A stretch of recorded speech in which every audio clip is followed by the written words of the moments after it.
just say hi and welcome. My name is Carly Mears. I am the new Executive Director of Leadership Kitsap Foundation.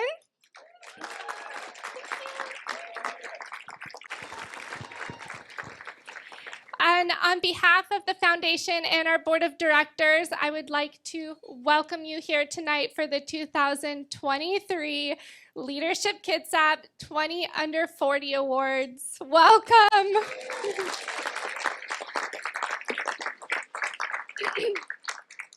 You may not know, but we have been doing this, not Leadership Kitsap, but Kitsap County has been doing this since 2005. And so since 2005, our community has been honoring our Kitsap County emerging young leaders within this ceremony every single year since 2005. So that's a lot of really amazing people right here in our community. So last fall, we set out to identify exceptional business and civic leaders in Kitsap County, all under the age of 40, who have demonstrated an outstanding leadership and have made a great impact both within their organizations and within our community. And from peers throughout the county, we had 153 nominations this year. Yeah, let me just repeat that, 153 nominations. That's amazing. And so our independent panel of judges had to figure out just 20 of those people, narrowing down 153 nominations down to applicants, all the way down to just 20 honorees, and those are the people who you are here to celebrate tonight. 20. So, yeah! So tonight we are here to share their stories, to celebrate their successes, and Trevor, yep.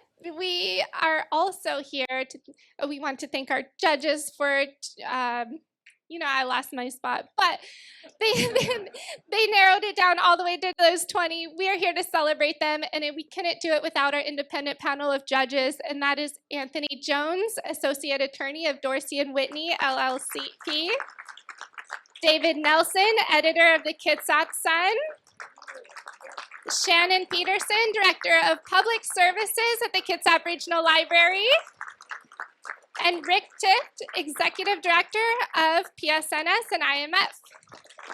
So thank you all so much for your hard work. That was a lot of time dedicated.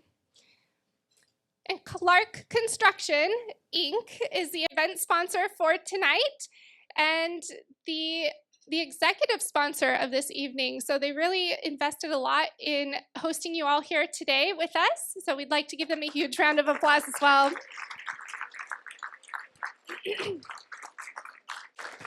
It's with their generous contribution at the helm that Leadership Kitsap can once again recognize the 20 incredible people under the age of 40 at this ceremony. So thank you, Clark Construction, for being our event sponsor this evening, and you will hear a little bit more from the founder later this evening. It's from the moment that we start the nomination process that our chamber partners and media outlets are spreading the word, and they're on the hunt to help us identify the region's 20 of the year. They share in the joy of announcing the honorees and congratulating everyone right alongside us. And for that, we'd like to thank our Kitsap Chambers and our Bremerton Kitsap Access Television. Thank you. Thank them. And at the beginning of this month, we held a fun VIP meet and greet for the honorees. We hosted that at Crane's Castle Brewing. So thank you also to Dan and Megan Cranenberg for hosting us and the first round. That was a nice touch. And of course, there are so many details that make an event like this possible and memorable. So from the decor by Wild Applause Events, to the wine bar by William Grassi Wine Estates. And yes, you may bring a bottle to your table if there are any left. to the beautiful graphic design by Three Leaves Design, and our event partners always come together to make tonight an outstanding experience for us all. So to all of our event partners, thank you.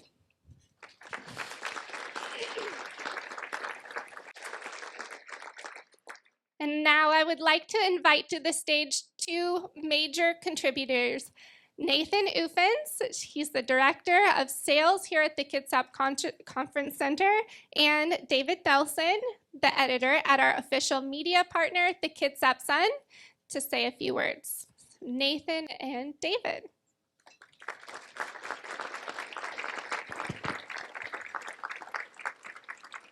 You get to go first. I won. I get to go first.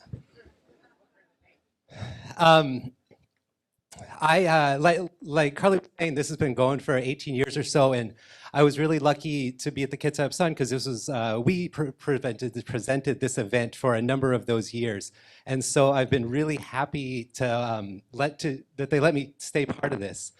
One thing I will say, and we're going to say this is the unofficial new record because this building is packed right now.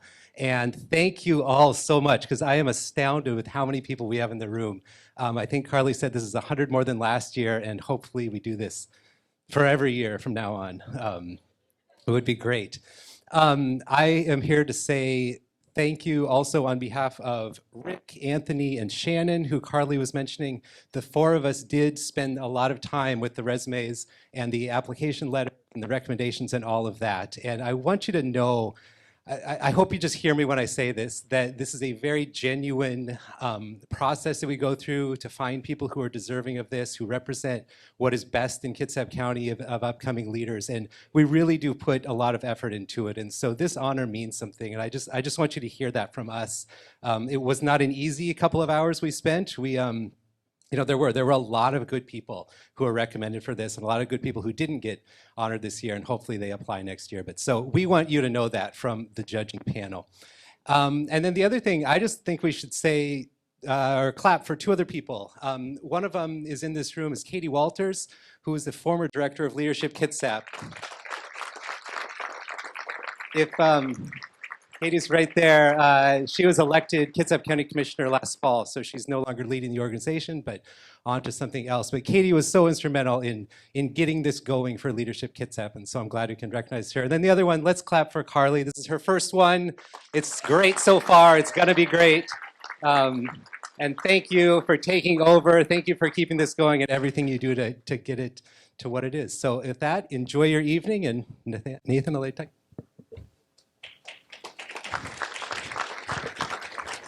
Thank you. We want to welcome everybody. We absolutely love here at the Kitsap Conference Center to host these amazing community events, and it has been our pleasure throughout the years to host Kitsap or Leadership Kitsap at this event and many, many others. As we said, 2005 I think was the first. I happened to be the director of sales of another facility here in Kitsap County, I think that hosted one of the first ones. And so now I left and went to Seattle and Bellevue and Tacoma through the hospitality, and now I'm home again. So it's great. And so just as they talked about the room being full, it was kind of fun. If you want to think of the process, you know, we have our cutoff dates of when we need to have numbers. And so Carly says, Nathan, we'll have 150, maybe 200. I'm not sure. And so we said, okay, we'll plan on maybe 200. And then Friday she said, okay, 200. And then Monday, so this last Monday, she sent me the layout of all the tables, and I go, Carly, if I add all that up, that's 240, which is awesome. And then yesterday she goes, you know how I said we had some tables that weren't completely full? They're full, so now we're at like 146, and I go, well, we're gonna run to the grocery store and get some more food. So it's awesome. We love to see this many people. This is what we do and what we love to do, so thank you for allowing us to participate in it. And thank you so much, and it's an honor to host you guys. Thank you.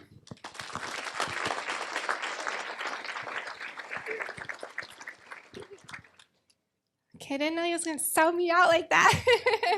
No, but yeah, it's amazing. We're happy to add extra chairs to celebrate these amazing people. So where are we here? get to introduce our MC for the night now, and it's my pleasure to do so. Our MC is Tina Bright, and Tina has a long history of service in the Kitsap community. She has been raising millions to fund a new building for the Salvation Army, as well as founding the Willow Charitable Foundation, promoting the local memoir Breakfast at Sally's, and bringing the needed conversation about homelessness into local schools. Tina has also served on many advisory committees and boards across Kitsap and may be best known for her jewelry design business, Christina Marie Designs. In addition to being a talented jewelry artist, Tina is a notable vocalist and performer, and we are honored to have her as our MC tonight. Tina.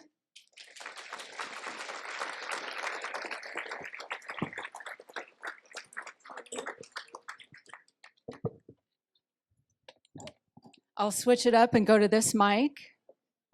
Thank you, Carly.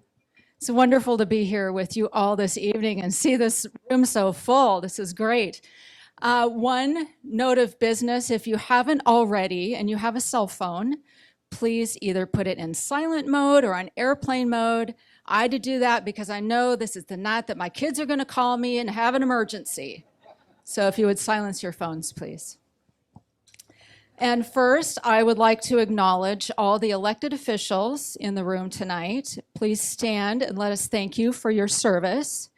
We have Katy Crabtree here representing Congressman Derek Kilmer.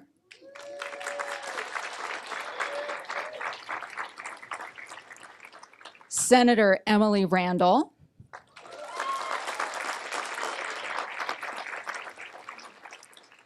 Leonard Forsman, chairman of the Suquamish tribe.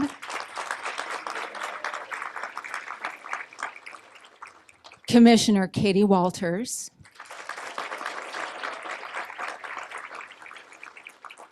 City of Bremerton Council President Jeff Coughlin.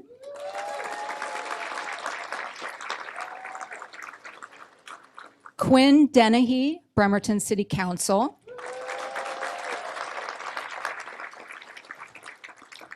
Port Commissioner Axel Streicheljohn.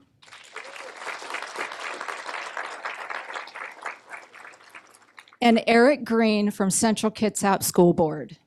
Thank you all. And thank you for the work that you do to strengthen our community. And thank you for being here and to this evening's honoree table sponsors. Those are Christopher Feldman, Evergreen Home Loans, God's Broken Home University, Kitsap County Human Resources Department, Kitsap History Museum, Port Madison Enterprises, Ride or Die Barbershop and Salon. All right. Surf Pro of Kitsap County, Sharon Hagland, Virginia Mason Franciscan Health, and Clark Construction Incorporated. Let's give them all a round of applause. Thank you so much. It is my pleasure also to introduce you to United States Representative Derek Kilmer. Representative Kilmer serves as our U.S. Representative for Washington's 6th Congressional District, where he is focused on getting our economy and our Congress back to work. Yes.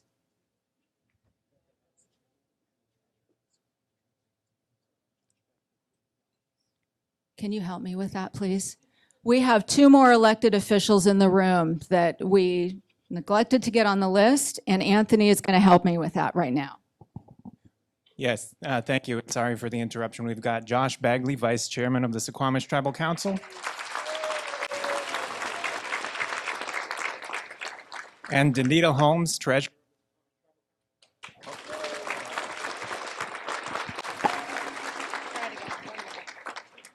Sorry, cut out there. Denita Holmes, Treasurer, Suquamish Tribal Council. Thank you. Yes, and Bremerton Municipal Court Judge Tracy Flood. We're backing up a little bit. There you go. All right, thank you, and thank you all for being here. So Derek Kilmer was unable to be here with us tonight, so he is going to join us and honor all of you with a congratulations via video. Good evening, folks. Derek Kilmer here. It is great to be speaking to you all again at one of my favorite events of the year, a night to recognize outstanding young people who are making an impact across Kitsap County. While I can't be there in person this evening, I am doing the next best thing, sending you a long and boring video. Listen, I still want to do my part to recognize the role that tonight's honorees play in strengthening our communities. I promise not to talk for too long, but I do want to just congratulate you on being honored at the annual Leadership Kitsap 20 Under 40 Awards. Listen, as a representative for our region, I've been focused on trying to make our economy work better for people and on trying to make government work better for people too. And as I look at the honorees tonight, I have two reactions. First, I feel old. Listen, I have Star Wars knickknacks on my office bookshelf that are older than every honoree in that room. But second, and more importantly, I'm just incredibly proud because of who you all are. You're doing incredible work, and we need you all to keep it up. As I considered what to talk about tonight, I thought of a couple of famous folks from Kitsap County who also accomplished a lot before they turned 40. Now that he's no longer putting footballs in end zones for the hated San Francisco 49ers, I can publicly acknowledge that Alex Smith was born in Bremerton before becoming a 3-time Pro Bowler and the NFL Comeback Player of the Year in 2020. Before Richard Gordon, a 1947 North Kitsap grad, turned 40, he was already a NASA astronaut. Technically, he was 40 years and 40 days old when he blasted off on Apollo 12, but I think we can cut him some slack. Now look, being one of the best football players in the world and going to the moon are truly outstanding achievements. In fact, the second one is out of this world as an achievement, but accomplishments like these represent the absolute peak of one's career. Now, when I see the folks being honored tonight, it makes me think two things. First, wow, you are really impressive. And second, and here's what's exciting, you folks are just getting started. Whether it be through your profession or in your spare time, I know you all have the capacity to make an even bigger impact in the future than the one you've already made to earn a seat in this room tonight. I mean, think about it. You've earned this honor during one of the most difficult periods in recent memory. 40 years from now, most Americans will remember 2020 and the few years that came after it for how hard folks worked to defeat a pandemic and an economic crisis. And for your leadership throughout Kitsap County during these challenging times, I just want to say thank you. Really. Some of you have worked to educate young people or to heal sick people. Some of you have worked to strengthen our community's economy as enterprising entrepreneurs who are creating jobs and making our community more vital. Some of you have been involved with nonprofit organizations. Some of you are contributing to the strength of our nation. And Katy Crabtree is absolutely killing it as the deputy district director in my office. And I want to give her a special shout out. Why? Because I'm really proud of you, Katy.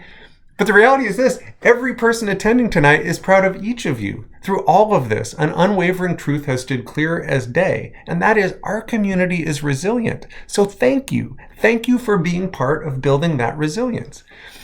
I'll close with this. Just a few days before his death in November of 1963, President Kennedy talked about the importance of taking action. It was actually part of his annual Thanksgiving proclamation. Sadly, he wouldn't live to see Thanksgiving that year, but his words are just as relevant today as they were 60 years ago. While speaking at the White House, he said that as we express our gratitude, we must never forget that the highest appreciation is not to utter words, but to live by them. In other words, we've got to do more than talk the talk. We've also got to walk the walk. We've all got to take action to keep Kitsap a great place to live and to work and to raise a family. You in that room, the current and future leaders of Kitsap County, you are walking the walk. Thank you for that. Keep it up. All right. Thanks, everybody. Literally, this evening would not be possible without the support of our local community. And I would like to invite Rachele Turnbull to the stage. Rochelle, go ahead, give her a round of applause, please.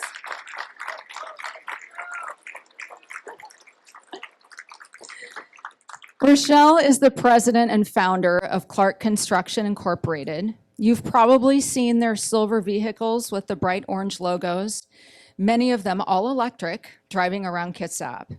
After earning a degree in construction engineering management from Oregon State University in 1996, she spent 8 years as a project manager at Baugh Construction, Oregon, a nationally recognized contractor, now a part of Skanska USA.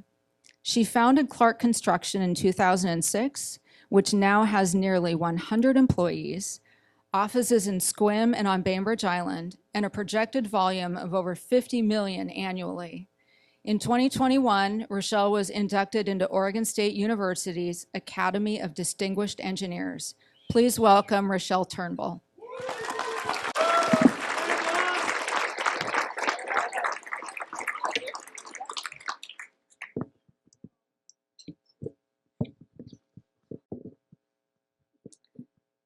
Hi.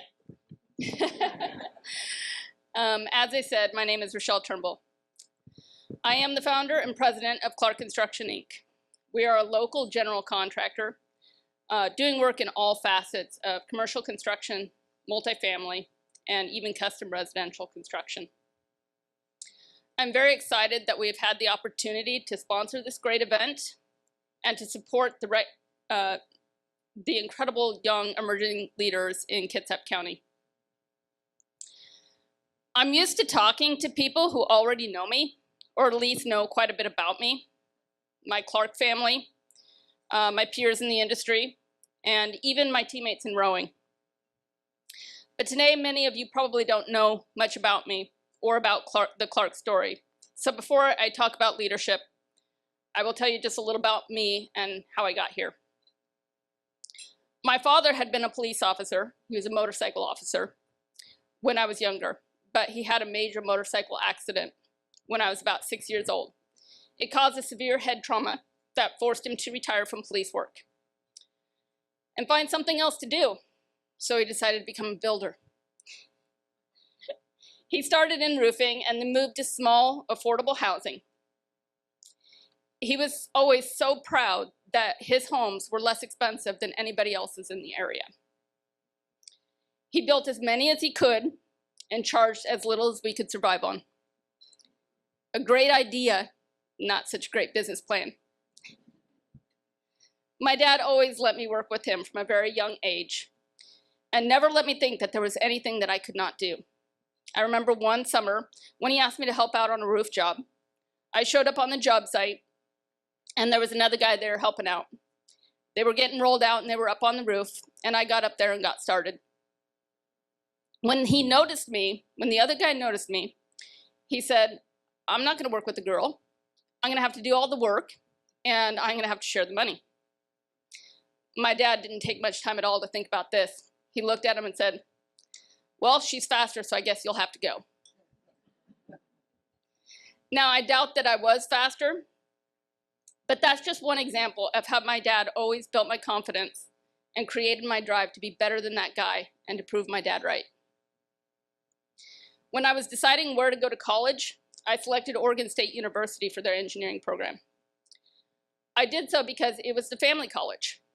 My great-grandfather and my dad's cousin had graduated from Oregon State, and they were about the only other people in my family that had gone to college at that point. Though I wanted to become a leader and blaze my own trail, I also wanted the comfort and safety of being near home and in what I felt was a familiar place. In one of my classes, my freshman year, a senior in mechanical engineering, who also happened to be a rower, noticed that I was very small, yet quite boisterous. He approached me and asked me if I would be interested in becoming a coxswain.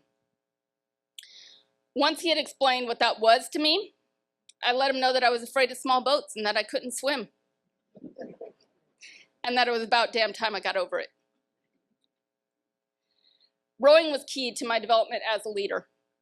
I worked very hard. I studied the sport, watched hours and hours of film in order to understand everything that I was seeing and feeling from the boat. I learned to really be the coach from inside the boat. I made it to the varsity team and we took 10th in the nation my senior year.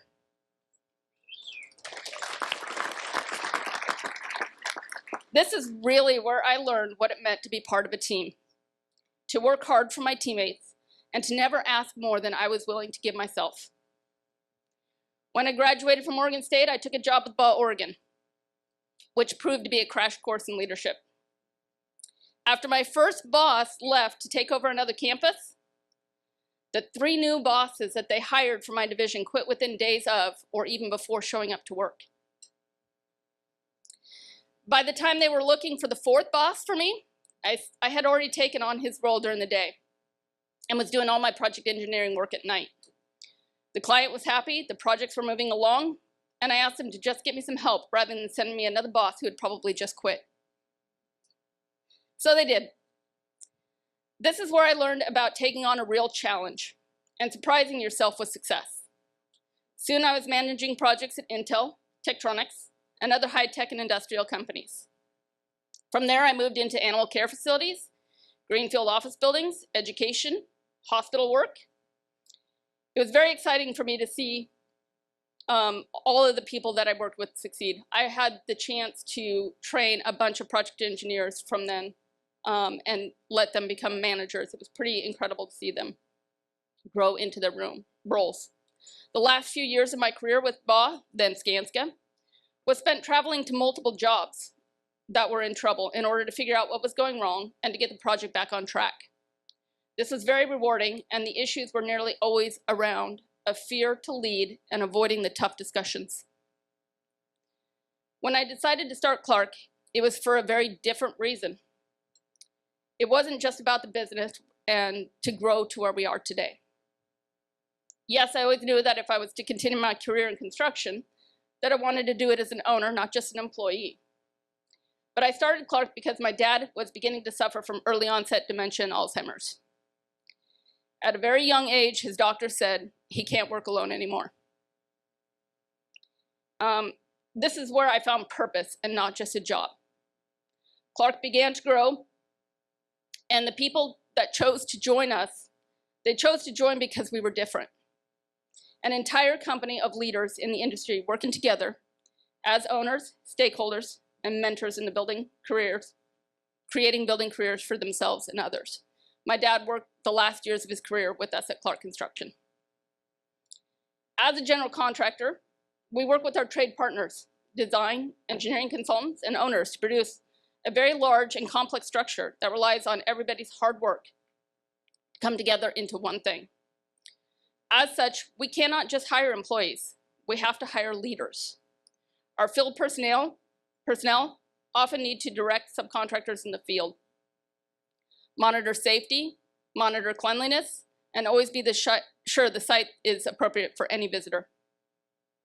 Even they cannot be just employees. They must be leaders of their space, have the courage to act when needed, and the confidence to give clear, concise direction when needed. Our managers, engineers, superintendents, coordinators, and admin all have to deal with owners and consultants on a daily basis. They too need to show those leadership skills very early on in their career. They are often responsible for making quick decisions that may affect tens of thousands of dollars. They need to make sure that everyone on the team is doing their part and that nothing is missed and nothing is left to chance. This is especially difficult in the construction industry right now. I do not personally remember a time before the last few years that has brought so much difficulty to the industry. With the pandemic came a global supply chain issue that has caused lead times on crucial materials to exceed as much as 2 years. Even in the high-tech boom of the 90s, we were waiting for those same materials for only 4 to 6 months. Some manufacturers are now refusing to even price material or give a ship date until the product leaves the factory. This is causing us to have those difficult budget conversations so much more often now. This has also pushed us to work in true partnership with our owners and consultants on what other options we have whenever we can. We can't do this with just employees. We need a group of leaders who are responsible for their parts and for tracking and coordinating everything having to do with their responsibilities. We need them to communicate clearly and thoroughly with all of the team to ensure nothing is overlooked or falls behind. Whenever we are looking to hire, we evaluate their leadership potential in order to accomplish these complex goals. Now, not everyone can be the leader, but everybody can be a leader. Today, you will be meeting and hearing from one of those amazing emerging leaders of Clark, whom I've known for nearly 10 years now, Kellen Bond.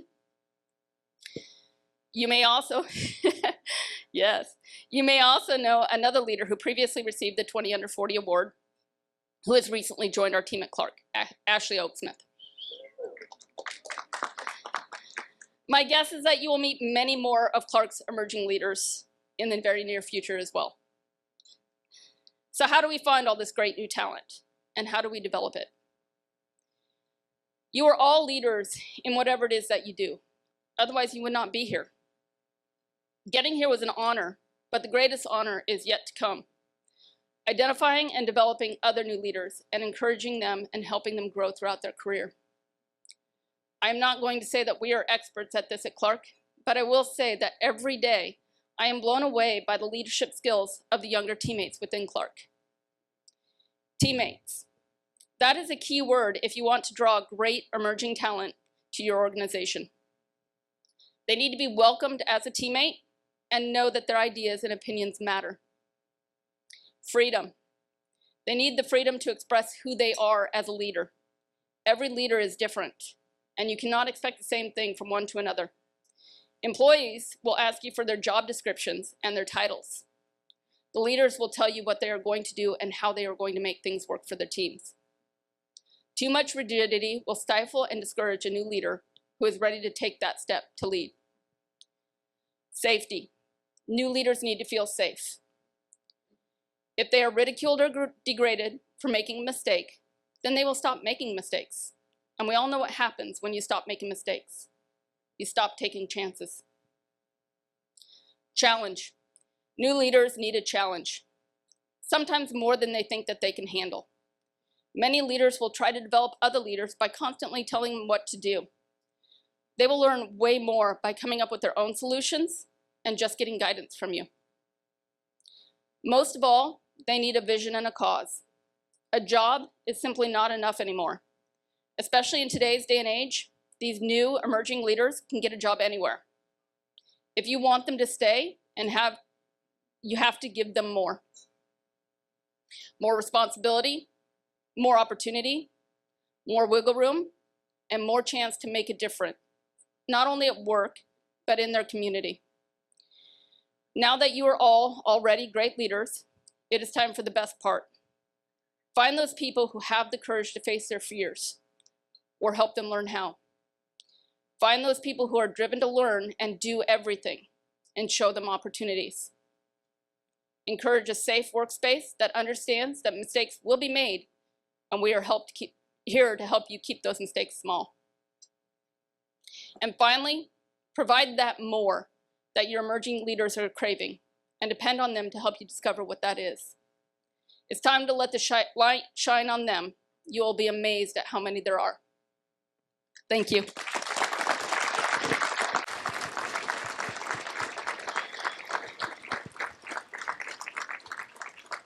Thank you, Rochelle. I would like to invite Senator Emily Randall to the stage.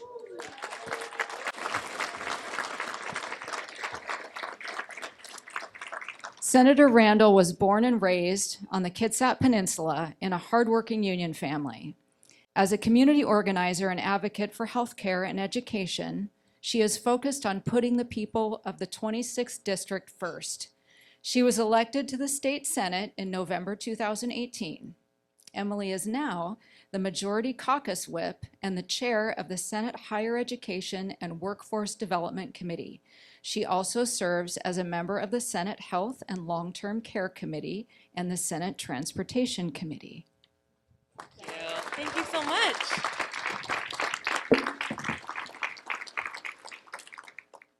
Well, thank you. It's such an honor to be here with you today. It was 2 years ago that I had the chance to be in this room with a number of the awardees that are also here again today. And I think it was that event in 2021 was the first social event that I had the chance to go to. I think most of us, as we were emerging from the pandemic. And it's incredible to see our community growing and growing and growing, and our celebration growing. And I share the interest in ensuring that we continue to bring more folks in to honor the next and the further classes of awardees. I'm Emily Randall. I, as you know, am the senator here in this district.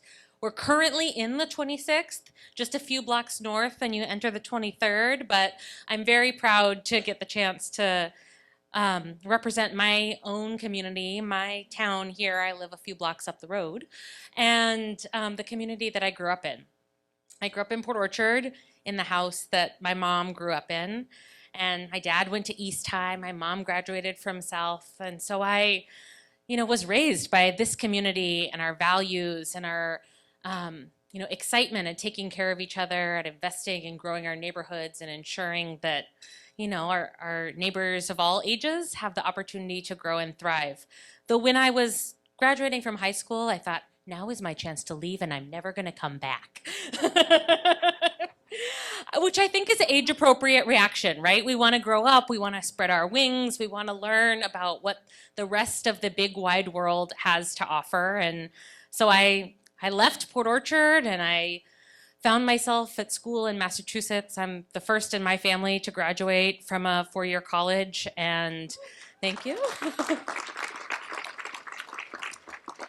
And it was possible because of the teachers, the educators, the youth group leaders, and neighbors who invested their energy in me, who saw promise, and who encouraged me to follow my dreams. And I think that's, what allowed me to thrive, and I know that that's the gift that we continue to offer to our neighbors, to this generation of young leaders that we're honoring tonight, and to some of the youngest in the room. I think Olivia over here has a lot of promise, and I know that she has a family around her and neighbors and friends who are going to invest in her leadership. And I think each of us has that opportunity, both to grow ourselves as leaders and to be able to foster that energy and excitement and promise in the young people that we connect with. When I decided to come home and to build my family here, I looked for opportunities to be of service. And when I had the chance to run for office in 2018, it was not because I wanted my name on a fancy business card or to have a big office in Olympia, but because I saw problems in our community that I thought I could help solve. I had a sister also named Olivia, who was born when I was 7 with really complex disabilities, and my dad had good shipyard employee insurance, but it was because of Medicaid expansion that Olivia got the healthcare that she needed. And so as a young girl, I knew about good government, and I knew that we could all be part of making change. And so I circulated a petition on my elementary school playground to get an extra tetherball court.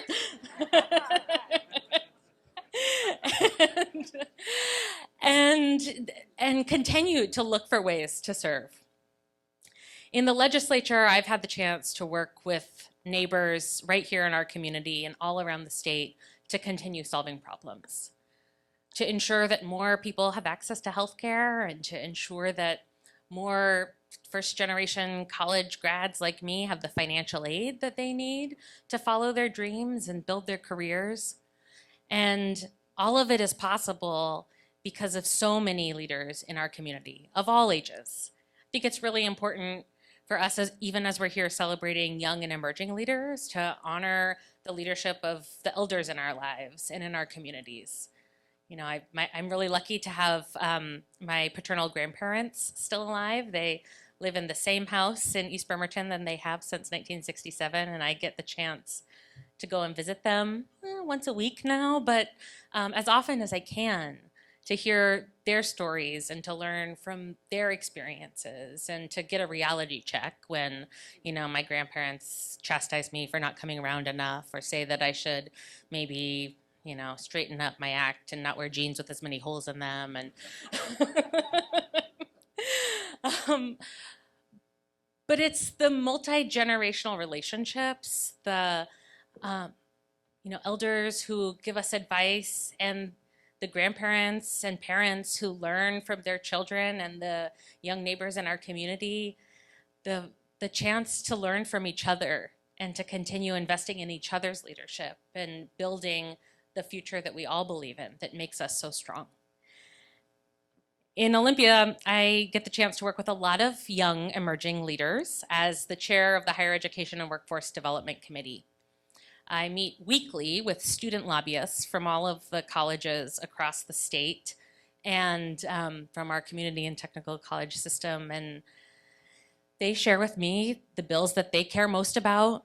They ask me questions about, how I got here and what, I might encourage them to do to grow in their own leadership journey. And I learned so much from them about their experiences on our campuses, from Olympic College to Peninsula to Spokane Valley Community College, Heritage and the Yakima Valley. Experiences from places that I am less familiar with. Experiences from journeys that are not my own. And it's those conversations that really group me in why I do this work. Because together we can make people's dreams come true. We can ensure that, the next scientist who's going to discover the cleanest energy has the chance to afford to persist in college, to pay their bills and to support their family without being forced to leave to get a job that might never take them back to that path to make that discovery. We can ensure that the healthcare providers that we need to take care of us as we become leaders who have emerged already and are growing in our journey are there to keep our communities healthy. The next generation of educators who are going to open doorways for students. And it is the biggest honor of my life to get to do that work, to make space for students and young people, to sponsor pages who are coming to Olympia for the first time, and student interns in my office. I'm in fact about to hang up in the coming weeks 3 commissioned works of art from students across the district, one elementary school in Gig Harbor, high school students at South Kitsap, and some behavioral education students at West Hills are all working on pieces of art that all hang in my office. And that was important to me, to feature the art of young people in our community as a reminder, of who we're doing this work for, who we're working alongside, and who we can learn from. And it's also really exciting this year, I realize I need to update my bio, to serve no longer as Majority Whip in the Senate, but as Deputy Majority Leader of the Washington State Senate, particularly as the youngest member of the Senate, again for the 5th year, I think. I don't feel quite as young anymore, especially when I meet with these college lobbyists so regularly, but I really see my job in the legislature, in addition to making space for young leaders and making our office and the legislative process accessible to community, I see my job as ensuring that we're working to modernize our processes, to make the legislature a place that's reflective of our reality now and not the same way we've always done it just because we've always done it that way. Congressman Kilmer, who I'm glad I don't have to follow because he's a wonderful speaker, is always leading work on modernizing Congress. And that has inspired me and my colleagues in the legislature to look at ways that we can change the way we've done things. My committee, Higher Education and Workforce Development, even before the pandemic, offered remote testimony because especially college students and faculty from around the state can't always drive to Olympia just to share their voice on a policy. And then during the pandemic, everyone got to testify remotely. And while it was frustrating for a lot of people to not be able to be there in person to express their opinions and feedback, we saw a 300% increase in public participation because folks were allowed to do it from the comfort of their living room, their break room at work, or sometimes walking to the bus stop on their way to a doctor's appointment. Folks were able to participate in new ways and on their own schedule in the people's process, in making the laws and passing the budget that affect all of us. And so now that we're back in a post-pandemic, I guess, reality in Olympia, we continue to have hybrid options. So you can come in person and you can testify remotely. And you know, we're all there together in our jobs all across sectors, learning how to operate in this hybrid environment. But for the legislature, this feels like a tectonic shift that we're able to do this work in a more modern way to engage community. And that's just the beginning. We're looking at you know, new ideas to update our dress code and change the way some of our processes function. And it's not the most important work we do. I think the most important work we do is listening to you and passing the policies and budgets that make your lives better. But we should be able to do it in a way that's reflective of these times, not as the times that have gone by just because of tradition. And that's one of the things I'm so excited to celebrate here today. So many leaders who are seeing new ways of doing things, new ways of being in the world, of sharing space with each other, thinking and failing and trying again and failing in a different way, and coming up with the great new ideas that are going to change our businesses, our nonprofit organizations, the way that we make government more accessible, and the future for all of us. I'm excited to celebrate with you, to honor each of our 20 under 40 emerging leaders this year, leaders in government and education and healthcare and finance, counseling, construction, and entrepreneurship. I'm grateful that you shared some space with me, and I look forward to hearing from you on the issues that are most important to you in your communities, in your work, in your families, whether remotely or in our office in Olympia. Thanks so much for having me here tonight. Thank you, Senator Randall.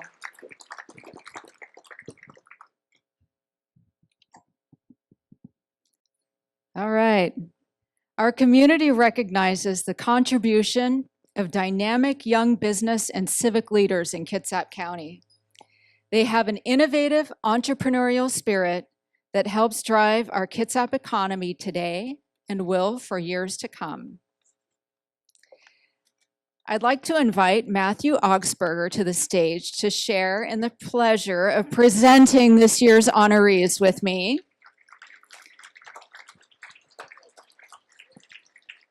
Matthew is a wealth advisor and speaker. He's a fiduciary and focuses on holistic wealth management and retirement planning. He has been in various local publications and at events such as Seattle Magazine, Forbes, Kitsap Business Forum, Uplift Kitsap, Compass and Clock Magazine, and the Kitsap Sun. Matthew has a 20 under 40, was a 20 under 40 honoree way back in 2020 when he was still under the age of 40. He brought his under 40 eyes with him tonight, though, unlike me. He comes from a family of educators, and his passion for teaching shines through. He is a dynamic speaker focused on memorable ideas, understandable explanations, and the message of investing with clarity that provides clients with sound, unbiased, and independent financial solutions. Matthew and his wife, Amber, enjoy their 3 children and being out on the water in Puget Sound. And now, without further ado, it is our pleasure to announce our 2023 20 under 40 honorees.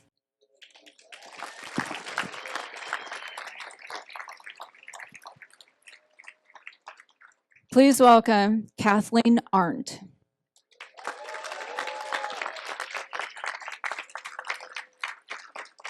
Just like one of the company's mottos, here to help, it is clear this is also a mantra for Kathleen. It shows in her passion and drive to help her company and community improve and grow, evidenced by her many awards centered around customer service, community involvement, and management. When she started working with ServPro, it took Kathleen only 6 months to transition from marketing to operations manager. Her focus on teamwork is what drives her success. It's the difference between you can do this and we can do this together. Kathleen redesigned company processes and procedures to align with their goal of being the premier cleaning and restoration company in Kitsap County. Notably, she expanded services to allow financing, making it possible for all socioeconomic levels to afford their services. Prior, many would go without necessary services in their home, potentially causing more damage and greater cost in the future. Outside of ServPro, Kathleen is very active in the local community. She serves on the Greater Kitsap Chamber Board of Directors and was part of the task force responsible for coordinating the merger between the Silverdale and Bremerton chambers. She also serves on the local South Colby Parent Teacher Student Organization, coaches soccer for South Kitsap Soccer League, and baseball for South Kitsap Eastern Little League. She is also a troop leader for Girl Scouts of Western Washington. Congratulations, Kathleen.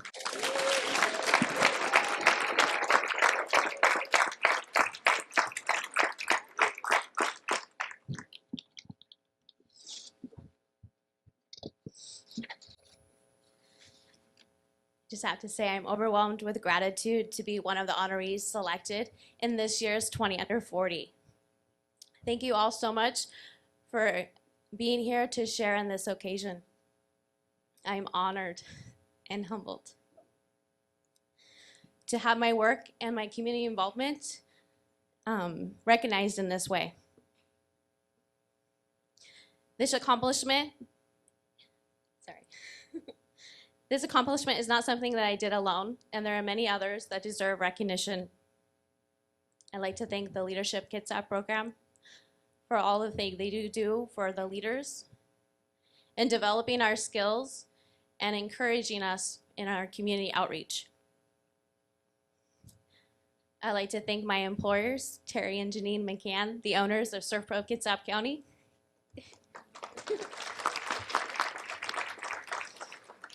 I'd also like to thank my wonderful family and my amazing friends for their love and support in getting me here today.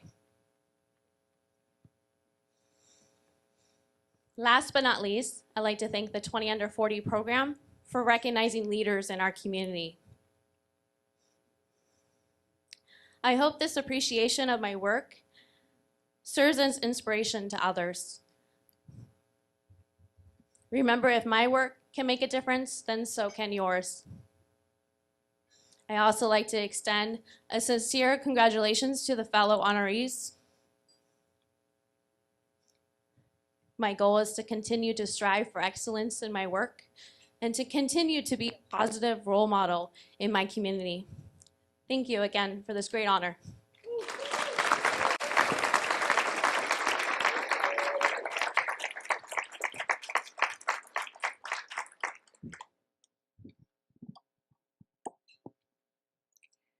Kellen Bond.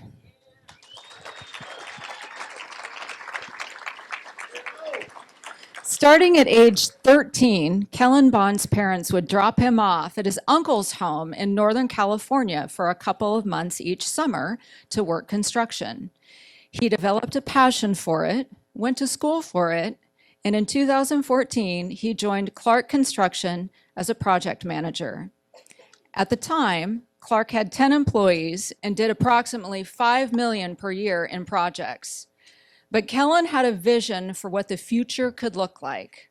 Fast forward 8 years, and Kellen is now the Vice President of Operations and co-owner. Through teamwork and Kellen's contributions, Clark has grown from 10 employees to 86 employees and from $5 million to $50 million per year. While the numbers alone are impressive, Kellen's vision is a company that becomes successful and also gives back to the community that helped make it successful. One of Kellen's passions is affordable and transitional homes.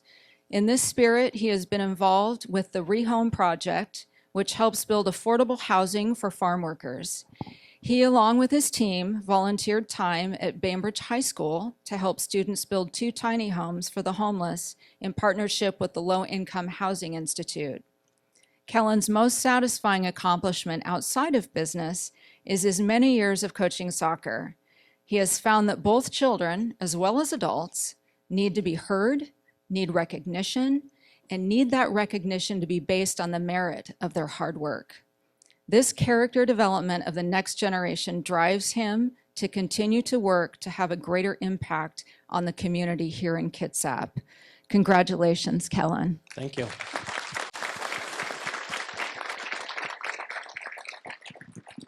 I'm not sure how to follow that up. That's amazing.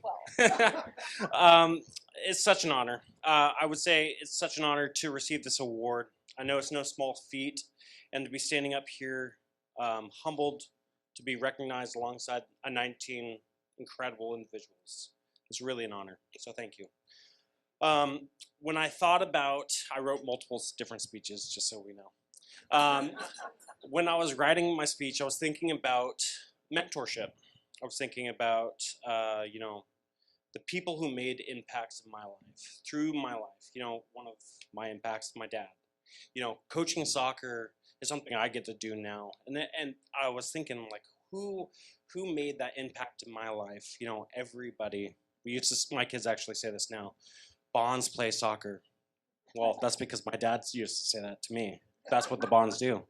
And so, you know, the different mentors in our lives, you know, like had a huge impact. The coaches, now my colleagues. And so I was going back to the passions, what created the passions for me. I think about all the amazing people I worked alongside.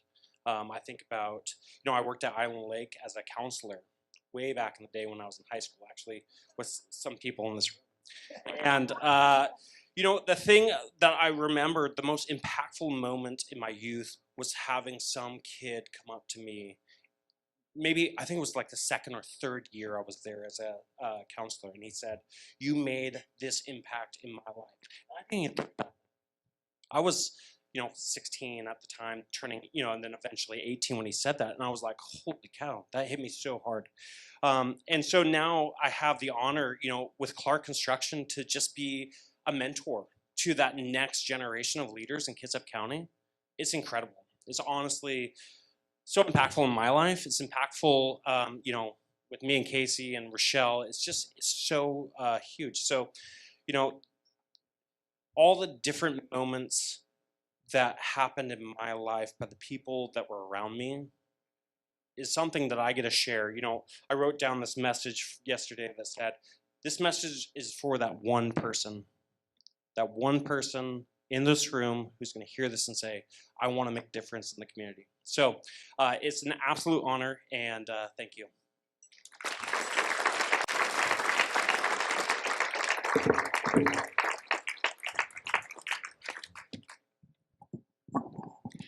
Good evening. One Saturday morning when making breakfast, a daughter asked her mother, "Mom, what is adversity, and how do I overcome it?" The mother pointed to a pot of boiling water on the stove, and she said, "The boiling water is adversity." She tossed in a carrot. She said, "Some people are like this carrot. They start out sweet and crisp, but in adversity, they become soft." She picked up an egg, and she said, "Some people are like eggs. They're soft on the inside and have a thin shell, and when submitted to adversity, they either break or they become hard." Then she picked up a coffee bean and she said, "Some people are like this bean. They're picked, they're dried out, they're roasted in fire, they're ground to a dust, and then they are submitted to adversity. But in that boil, they change the water." Sarah Borden changes the water. Now, some people would say, well, that must mean Sarah Borden is a barista. She is not. She is an exceptional hairdresser, but she has character that changes the water. From the age of 7 until age of 70 or age of 22, under 40, all Sarah knew was drugs and money. Both her parents were dealers and they were users. Sarah went to prison for 3 years, and the first day there was the first day that she was clean. And she's been clean now for 7 years.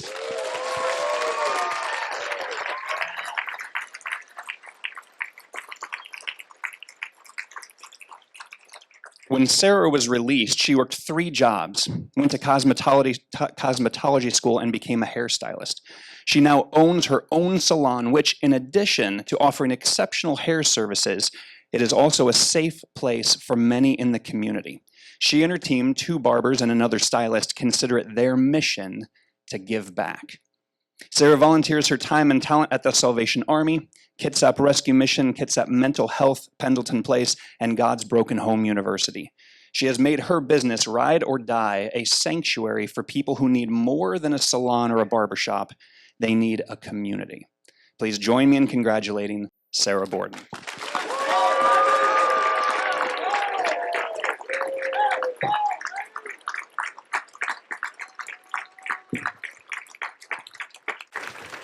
Hi, can you hear me? Okay, sorry. All right, so I would like to start by saying thank you to Leadership Kitsap for putting on this event and sharing the space with such accomplished people. It's a true honor. I never thought that I'd end up being recognized in a space like this. I was just a young girl when I was introduced into the drug world, and I went through many struggles, and I never imagined being able to take the hustle and grind that I learned as a child and being able to turn it into what I have today. I would like to start by thanking God, my dad, my husband, my friends, and all those who have supported me through all of this. I want to thank my team at Ride or Die and everybody who has been a part of it. And Ride or Die is more than a shop, it's a family. And being able to give back to my community is what keeps me going in my recovery every day. And I'm so blessed to be standing up here. Thank you very much.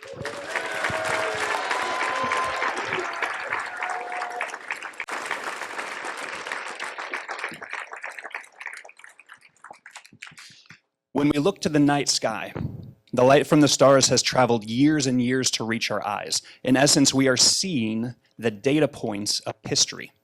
There are very few people who understand how those data points fit together to make the bigger picture. Bremerton City Council member and 2023 Council Chair Jeff Coughlin is one of those people. With a PhD in astronomy, Jeff was awarded NASA's Exceptional Engineering Achievement Award. On a local level, he dives into the details here in Bremerton and worked with the Bremerton Ferry Coalition to draft a resolution asking Washington State to provide funds to expand the Bremerton Fast Ferry service and work to more quickly restore Bremerton's 2-boat service post-pandemic. In collaboration with Susan Brooks Young, he worked to establish the Alliance for Equitable Healthcare, responding to the loss of Harrison Hospital by lobbying major provider groups to offer significant services in the region, such as the new ER coming to Bremerton. Over the last year, he has initiated direct-to-resident communication via social media, allowing the City Council to relay information as well as receive feedback, and both quickly and efficiently. Have you ever asked yourself who fixes that pothole or said, hey, somebody should do something about that? Because of Jeff's work, we have the better ability to communicate with our elected officials. Jeff volunteers as the executive director for the Kitsap History Museum, working with their dedicated staff to increase programs and highlight historically underrepresented communities. Please join me in congratulating Councilmember Jeff Coughlin.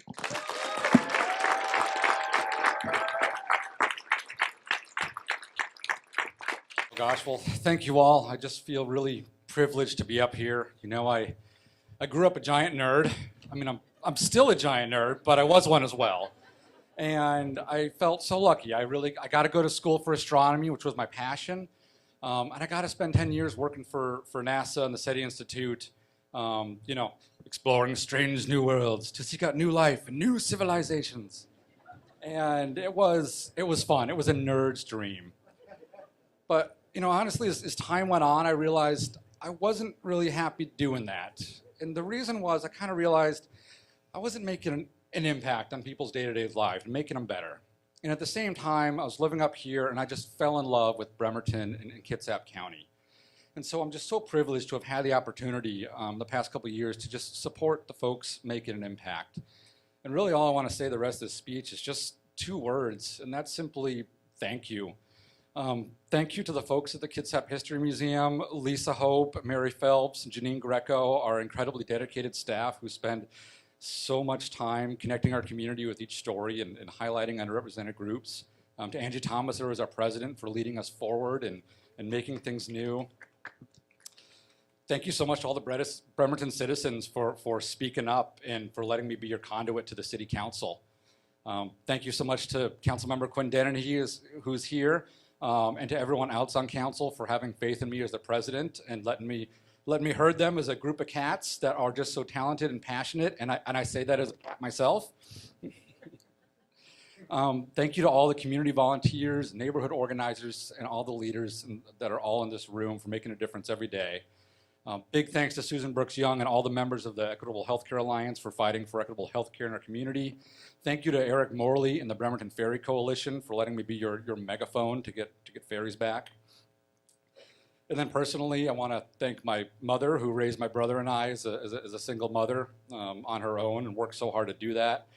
To my brother JP who's here tonight, thank you for teaching me how to shave and how to drive and be an example of a father and a husband. To Chris and Josie, my parents-in-law, thank you for being the parents I never knew I needed and for all your love and support. Thank you to Holly Moss, who's here, who's Miss Bremerton with all her work over the decades in downtown, for your support in pushing me to run for council.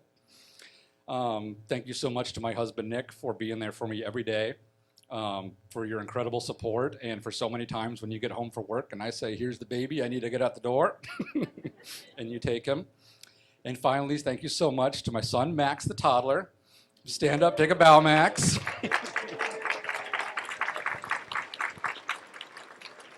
Being a stay-at-home dad has been the best job I've ever had, and you're the best boss I've ever had, Max. You're pretty demanding. You tell things like it is, but you have an enthusiasm just lights up the world around you. So thank you all once again.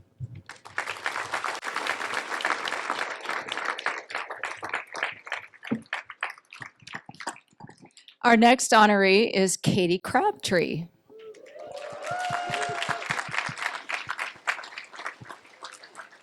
Working in government right now is tricky. If you ask Katy Crabtree, she will say that you have to remember that working in government is different than working in politics. Working in government is, at its heart, about helping the community. Katy is the Deputy District Director for the office of Congressman Derek Kilmer. She believes that we need more civility in our operations and works hard to drive that theme in taking calls from and having conversations with constituents from all over the district. Each year, she endeavors to fill Congressman Kilmer's schedule with new people. In this way, he is staying linked to the full spectrum of the community and their diverse needs here in Kitsap. This helps the office to actually serve the people. Katy was key in organizing last year's renaming of the Bremerton Post Office to honor John Henry Turpin for his years of service and leadership. She is heavily involved in volunteering to help lead a weekly church youth group, which helps support teens. She assists in programs to support active duty military, as well as refugees fleeing Afghanistan and Ukraine. Katy is driven by an unrelenting passion to make impactful change in the community. Congratulations, Katy.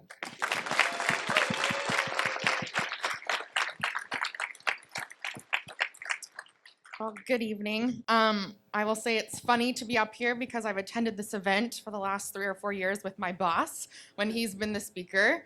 But great job, Emily. You did fantastic. Thank you for your words. So it's surreal to be on the stage in front of you, and I'm just truly honored and completely humbled. I am so proud to be part of this community. I love Kitsap County. I love that I get to do the work that the TV drama series West Wing and President Bartlett inspired me to do. Where I grew up, this is my home. And to be able to merge my passion for government and politics as an agent of change in the place that I grew up is extremely impactful to me every day. And I wouldn't want to be anywhere else. So I just wanted to say a few thank yous, bear with me. To my mom, my dad, my sister, and my grandmother. I wouldn't be here without your support. It's just that simple. And to my people here tonight, the Lunds, sorry, I'm gonna cry. The Lunds, the Knaps, the Sontags, the Ferguses, the Parkers. I'm just so grateful for everyone, and thank you for letting me be in your corner. So to supporting me from politics to baking endeavors, I just appreciate all of you so much. And my supportive and fantastic community church at Silverdale Lutheran. And I have to say thank you to my boss, obviously, and my fantastic coworkers who are all so dedicated to serving the constituents of the 6th Congressional District. I love being able to work with all of them. And I had to give a shout out to David and Irene with the Greater Kitsap Chamber of Commerce. You're fantastic partners, and thank you for nominating me. I'm, again, just so humbled and truly honored. And we have such a special community filled with amazing leaders who see its potential, are invested in its future. And it's part of why I love doing my job, because we just have such a fantastic community. So congratulations to all of the honorees. I'm truly humbled and honored to be among this talented group of leaders being recognized today. So thank you.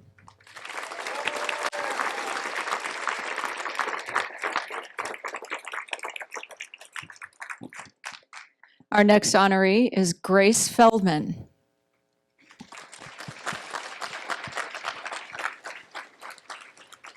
As an attorney and librarian, Grace extensively researched the Bainbridge Island School District before enrolling her children. She discovered that despite its excellent reputation, the district is shockingly underfunded compared to similarly situated districts in Washington state. When she learned that an independent nonprofit organization, Bainbridge Schools Foundation, BSF, exists to raise funds to bridge the gap between insufficient government funding and the district's needs, she was honored to join the team as Director of Communications. BSF prioritizes raising funds without an agenda or earmarking funds, allowing the district flexibility to use funding where they have the biggest need from year to year. Grace has worked with all 7 principals in the district to facilitate connection between the schools and families, while fostering an understanding of the tremendous thought and intention that goes into every decision at every school across the district. Grace is passionate to support programs that engage young people so they can appreciate their intrinsic value and build a sense of belonging in their communities. Her philosophy is, there is never a good reason to be unkind, beginning with yourself. Congratulations, Grace.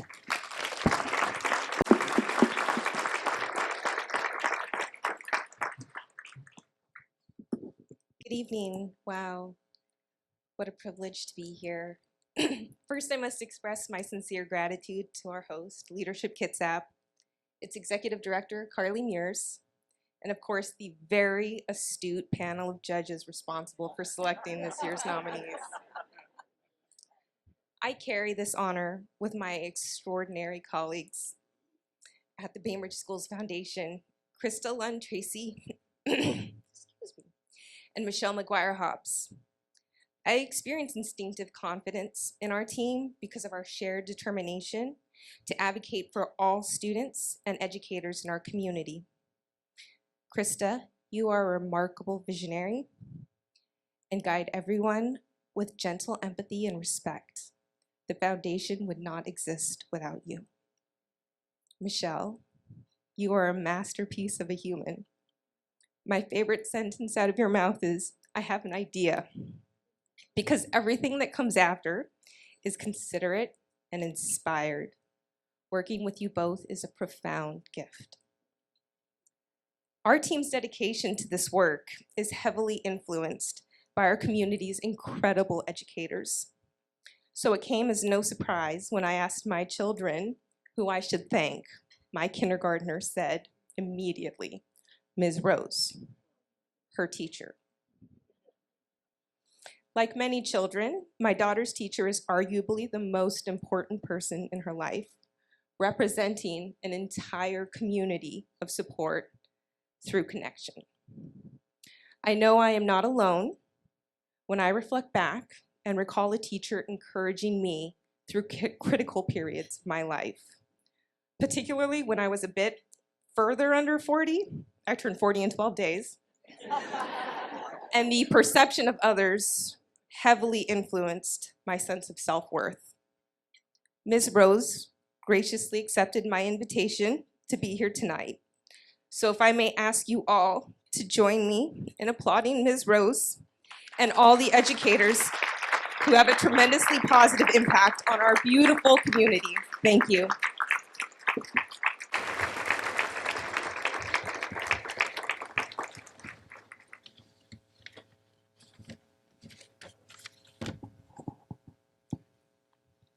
Who in the room is a mother? Who knows someone who is a first-time mom? Do you remember back to that moment and the challenges that it involved? With increased societal focus on baby announcements, elaborate gender reveals, and newborn photography sessions, where is the focus on mom? This is where Yaneisy Griego comes in. Yaneisy is the founder of Mama Moves Kitsap, where she works to provide both support and nursing services to first-time moms. The recurring themes in a world dealing with the effects of COVID are a lack of support and social isolation, which many times results in depression and anxiety, especially right after having a child. Working in the healthcare sector for the last 6 years, Yaneisy saw the need to help our bilingual community navigate the resources of parent-child health. And from that was born Mama Moves Kitsap, which is a true innovation. It's an outdoor postpartum group that incorporates mindfulness and movement to help new moms develop resiliency. The best part, because of Yaneisy's partnership with the Kitsap Public Health District, it's free, it's recurring, it's rotating sites, and it is open to everyone. Currently a licensed practical nurse, Yaneisy is studying for her registered nurse degree to further increase her impact on the community. Please join me in welcoming and congratulating Yaneisy Griego.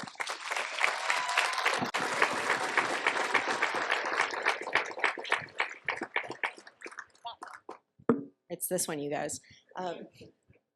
So thank you so much. I would like to start by acknowledging that I work with and have had incredible mentors at the Kitsap Public Health District. I work with incredible nurses and one very special community liaison. Their wisdom, their guidance, and support is a part of this story. I'd like to also thank the community, that's you guys, for being open and ready to having big conversations about mental health, motherhood, parenthood.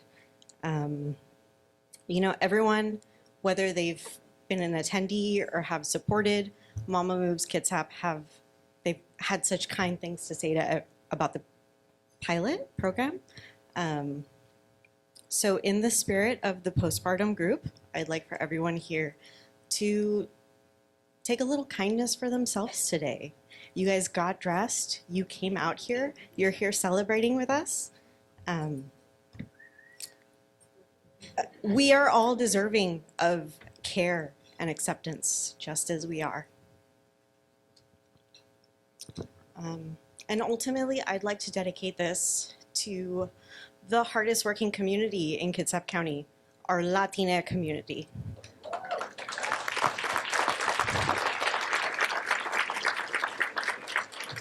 If you have a goal and you work hard, everything you need to make it happen is right here. Todo se cumple, todo se logra. Thank you. Thank you, Leadership Kitsap.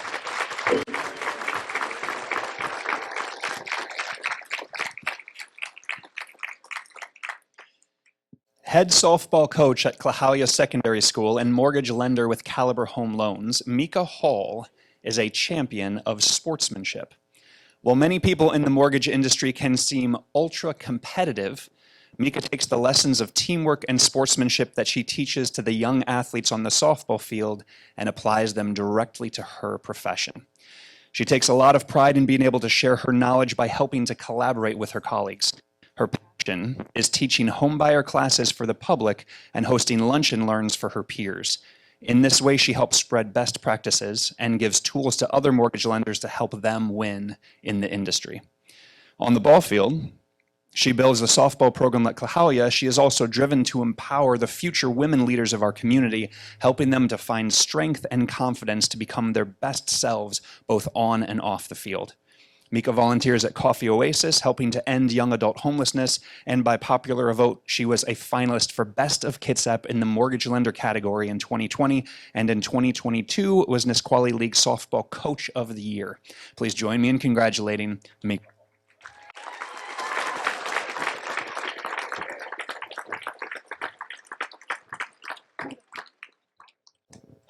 Wow, thank you. There's so many incredible people here that I get to be an honoree beside as well. So congratulations, fellow honorees. You guys are incredible, powerful, and beautiful people in our community. It's almost surreal for me that I was chosen for this.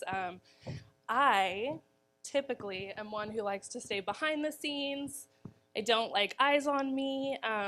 My best work is done without attention, I would say. So for this, it's huge. I feel very honored. I feel very, very proud. So thank you for nominating me, my lovely friends. And I just want to say a huge thank you to my husband for holding the fort down.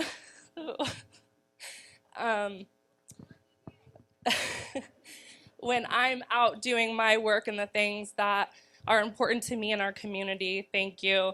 And to my kids who are not here, who are 3 and 7, I thank them too, because I am away often. But hopefully, me being away and doing what I'm doing will encourage them to find things that fill their cup and make them good leaders in our community as well. Also to my family, thank you. You've taught me resilience and grit and how to be powerful, and always encourage me to do my best and do better and grow and step out of my comfort zone. I'm sure you can tell, very much not in my comfort zone. Last but not least, thank you so much to my amazing squad and tribe of friends, mentors, role models in this incredible community. Again, I feel so honored and so blessed that I was chosen as one of the 20 under 40. I truly feel that the best is yet to come, and I feel ecstatic to be nominated and honored as one of the 20 under 40. So thank you so much.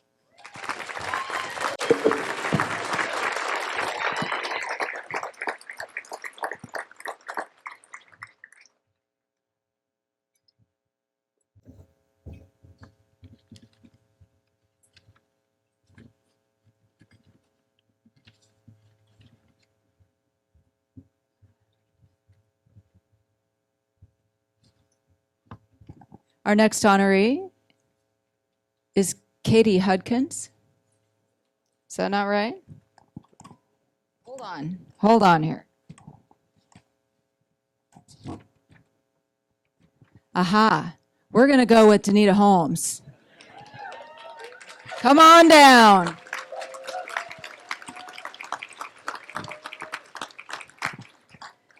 Denita is the cultural art teacher at Chief Kitsap Academy, and she is the current treasurer for the Suquamish Tribal Council.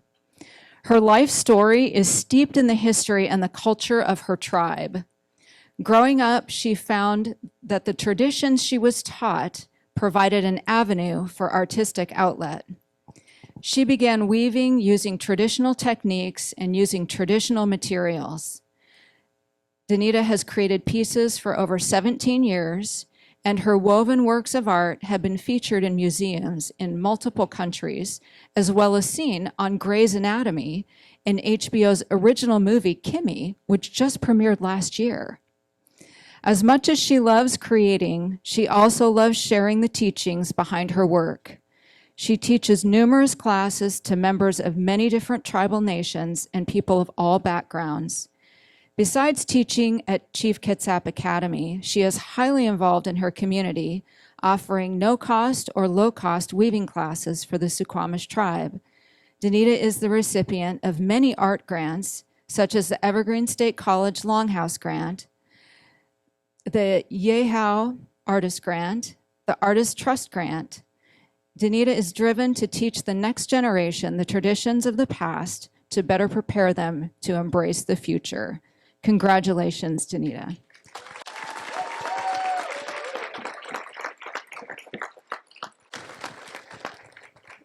Hat slachel twa gwalapu de isha Denita Holmes seats da sok obcha to altcha to sok ob.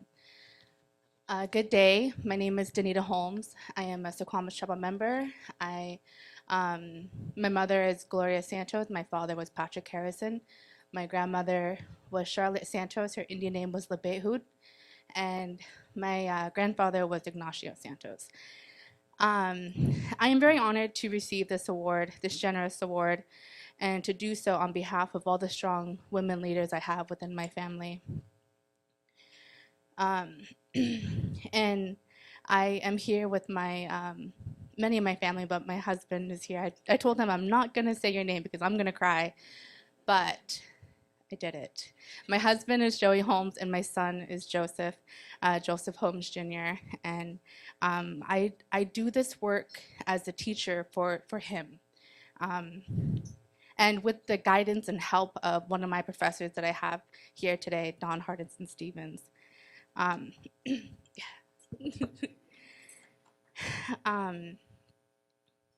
would like to thank my tribal council members, Leonard Forsman and Vice Chairman Josh Bagley. And Leonard's birthday was yesterday. So happy birthday.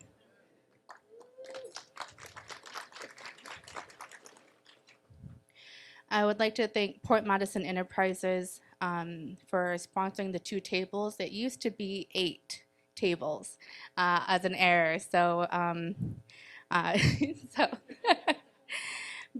just want to thank PME for graciously sponsoring these tables for my friends and family.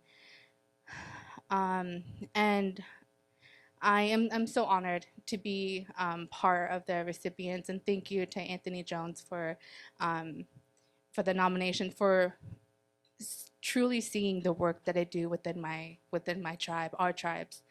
So I raise my hands up to each and every one of you. Thank you.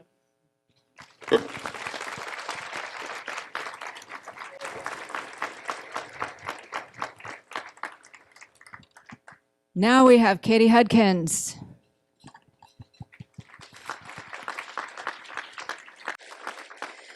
There is one industry that is so important that its very existence and availability make many other industries possible for parents.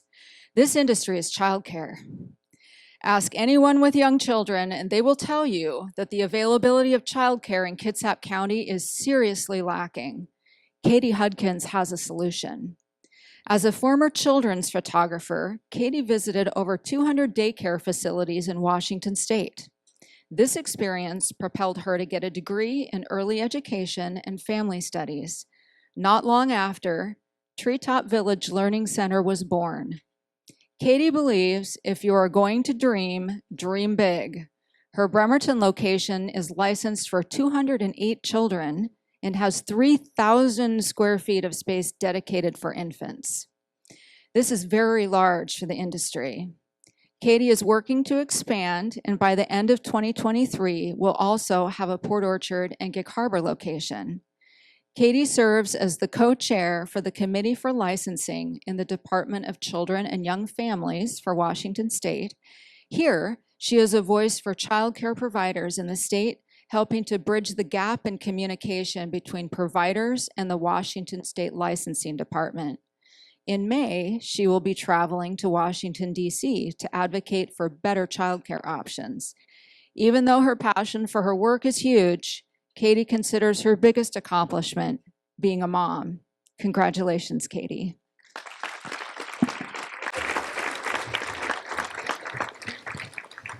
Hello. So to be up here is so humbling. It's so, you just don't know the feeling unless you're up here. I was drugged here by my husband 10 years ago to Kitsap County from King County. And Kitsap County is my home. It's always been my home. As soon as I stepped foot here, it was home. And 8 years ago, I developed this idea of building our own child care centers because Kitsap County was severely lacking in options for child care. So Treetop Village was born. Treetop Village it takes a village to raise a child. And that's what we believe in. Our community is huge in raising our children are their future. 8 years ago, my vision happened. 7 years ago, our first center opened. And I can't thank you much.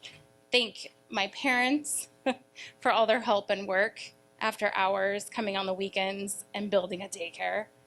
My husband, who just happens to be my contractor. Sometimes it's great, sometimes it's not. Pinterest is our evil evil thing. And we opened our first center and we were full in less than 3 months. We opened our second center in the midst of COVID with 24 infant spots, and then the rest of the 208 spots being for 1 through 5-year-olds. With COVID hitting, we had no clue what was going to happen, and we did nothing but succeed. We took care of the children for our essential workers. We took care of our children of our military here locally. And we had this feeling that, hey, we need to expand. These families are everywhere, not just here in Bremerton, not just here in Kitsap County. And so, yes, we are expanding into Gig Harbor. We're expanding into Port Orchard. When you're married to your contractor, you're having pizza over blueprints and saying, no, I want this here and I want this here. Please make it happen, husband/contractor. But we make it work. Our families need high quality childcare. And yes, I will be going to Washington, D.C., which is a dream of mine, not only to represent us here in Washington State, Kitsap County, and our childcare crisis, but just to have a voice. And our children are our future. They will be the ones that are up here in 20, 25 years. They will be the ones that are, in PSNS. They will be the ones that are representing us in the school districts. And it's an honor to be able to represent those families and bridge that gap and bring those partnerships together to create such a phenomenal partnership here in Kitsap County for our future. Kitsap County will always be our future. So thank you so much for being one of 20. Thank you so much for being even part of this. So humbling. So thank you so much.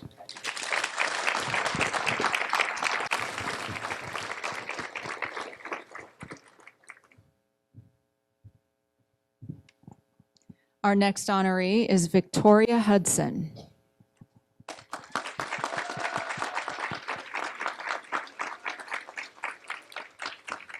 In casual conversation, it may not come up, but the fact is that sex trafficking continues to rise, and those who endure this great harm can feel that leaving is more terrifying than remaining. While the world tells a story of exploitation environments being glamorous and free, the abusive truth often lingers out of sight.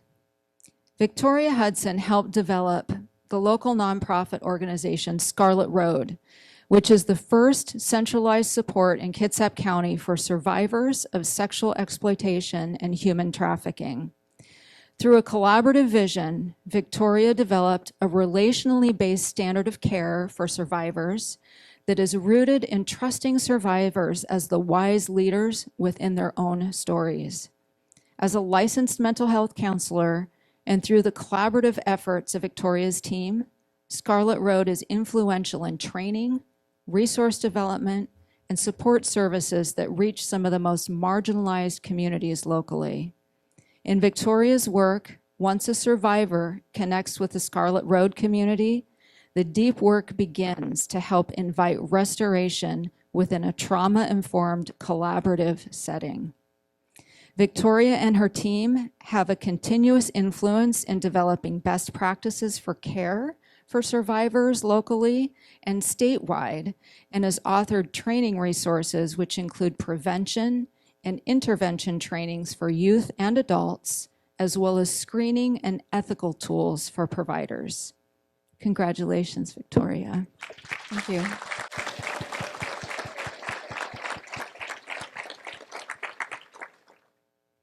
So if my 18 years ago self could see me here today, she would have a lot of really fun, colorful words to describe this event. But over the years, I have become a little bit more polished. Some of you have never even seen me in a dress, right? I know, it's a miracle. Being here today is a miracle. It really is. 18 years ago, I should have been dead. 18 years ago, I was being trafficked in another country, and I didn't even know it. It was crazy. And then I returned home, and it took me years to have this discovery of what had happened to me. But I have always been one of those people who questioned, who was curious, who had vision, who was a fighter for justice, and asked questions that people didn't like. So being here today is kind of crazy. I'm generally, even still, sometimes not the one that's invited to the table, because I'm going to ask the questions that people don't want to hear. I'm going to invite you into places that you don't want to know happen in this world, and that's hard. And I'm not sorry.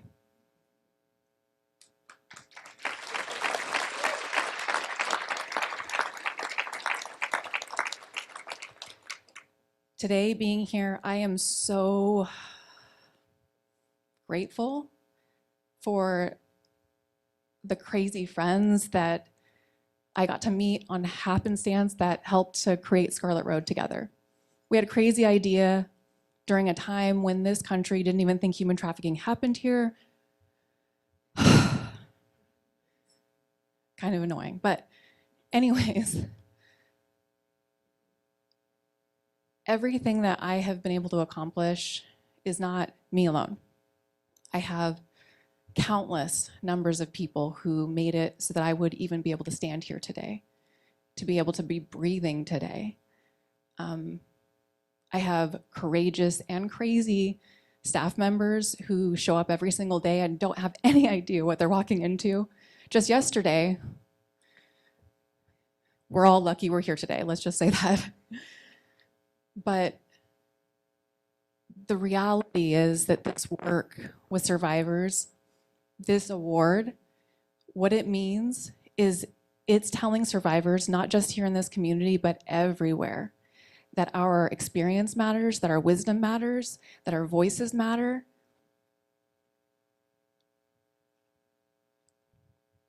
This world is so used to telling us to be quiet, and I'm just so grateful to be able to have this message shared to all of the survivors that we get to serve here and beyond. So thank you.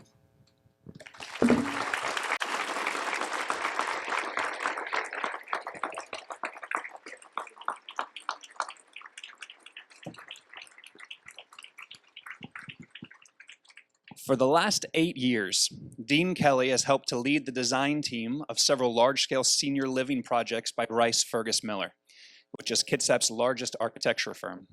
Dean was attracted to the Pacific Northwest after graduating with a master's in architecture, and then he fell in love with Kitsap and the sense of community here.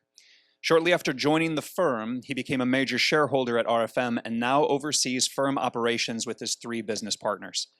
He is passionate about the positive impact good design can have on a senior community.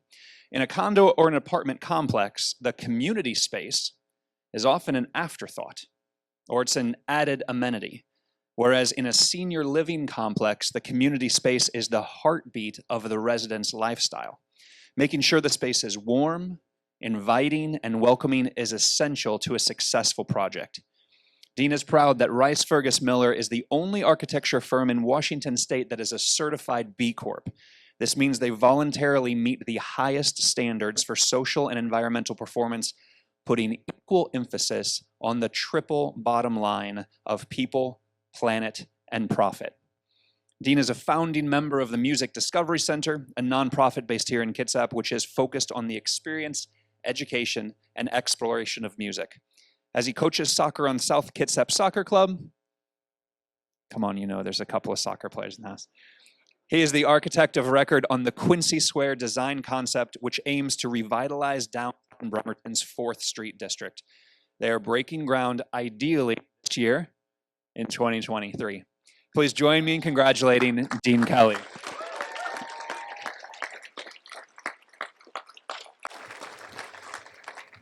Wow, this has been such an inspiring event.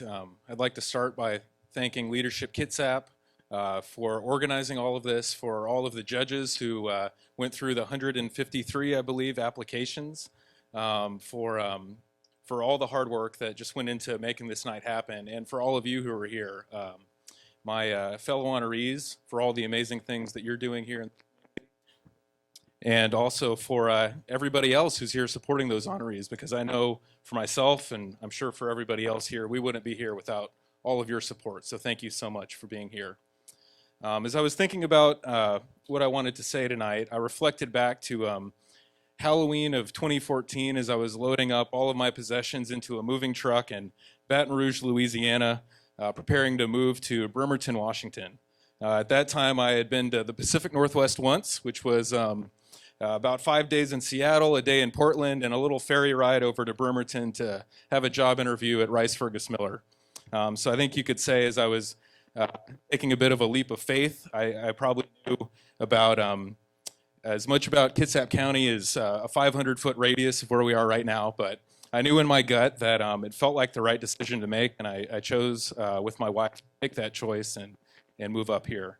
And it was November when I got here, so after a few weeks of driving to work in the dark and driving home in the dark, I started to question that decision, but it wasn't long before the sun started coming out. I started seeing mountains appear in places I never knew, and that was something growing up in Texas I had never experienced before.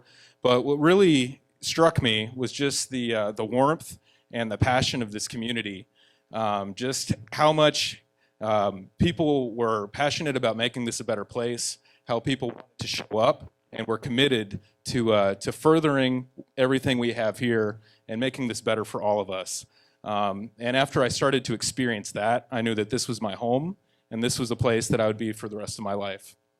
I'm so thankful for Steve Rice, Dave Fergus, and Mike Miller, the founders of my firm. They certainly taught me a lot as mentors and how to practice with integrity, how to do the right things for the right reason, and how to pour energy into kind of the next generation of leadership. They saw something in me and poured that energy into me, and I'm committed to doing the same for the staff and the team that we have at Rice Fergus Miller today. I'm thankful for my business partners, Greg Belding, Rice Fergus Miller's first ever employee, Jennifer Fleming, who was an honoree last year at this event, and Gunnar Gladix, who's here tonight. I'm also thankful for our amazing team. We've got our Director of Marketing, Aaron Hatch. We have Angie Thomaser, who helps co-lead our community market, following in Steve's footsteps and doing things for local nonprofits and supporting organizations across Kitsap County. And Jason Ritter, who does a ton of good work on hotels, fire stations, just about everything under the sun I think Jason's worked on. We have an amazing team, and it's a pleasure to work with all of those fine individuals every day. And I'd be remiss if I didn't thank my wife, Casey Kelly. She supported me as I was pursuing my dream, going through architecture school. We had our first child my last year of school, so she did double duty as a mom while I was slaving away on projects in the studio up at school. And now I have the privilege of supporting her as she pursues her dream, attending school at the University of Washington. So everybody here tonight who has that dream, continue to pursue that and look to these people who are with you tonight, and I'm sure they'll be happy to support you too. So thank you so much.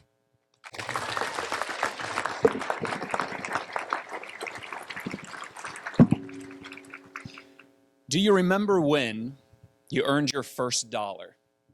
Can you hear me okay? The accomplishment that comes from working and getting paid for your effort is a big deal. Many adults with a developmental disability never have that feeling of satisfaction that comes from earning a wage. So now imagine meeting Renée Lane, getting a job and earning your very first paycheck and having the deep and meaningful sense of accomplishment that comes from that. Renée has worked at Trillium for over a decade as a senior employment consultant, introducing people with developmental disabilities to the right fit employer. She is passionate about helping all people reach their full potential. While she guides people to reach their career goals, she also helps employers to streamline their hiring practices. She is a board member for Washington State's Association for People Who Support Employment First, APSC is a national organization bringing people in the field of supportive employment together to share best practices. She has placed people in jobs all throughout Kitsap County, including places such as the Superior Court, numerous food service establishments, bookstores, and many more. Her most satisfying accomplishment is exceeding other people's expectations about what someone with a disability can do.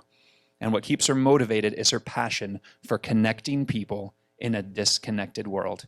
Please join me in congratulating Renée Lane.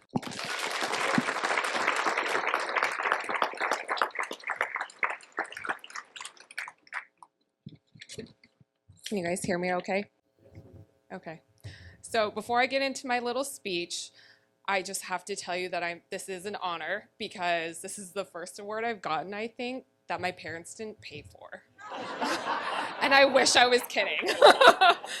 So my last ones were sports, and that didn't work out so well. So I feel really blessed to be up here tonight, being in a group of so many amazing leaders. I've never felt so connected to my community in my entire life. I was Emily Randall. I was like, okay, there are 3 years, 3 months, 3 days, and 3 hours left till I can leave and graduate. So that was my plan, to see this bigger world. And I'm back here, and I'm so thankful for it in so many ways. Leadership Kitsap is one of them that's been able to bring me kind of back home and see just how amazing the people who live here are. So with that being said, I just want to thank you again for selecting me for this award. I'm honored to receive this on behalf of all employment consultants out there.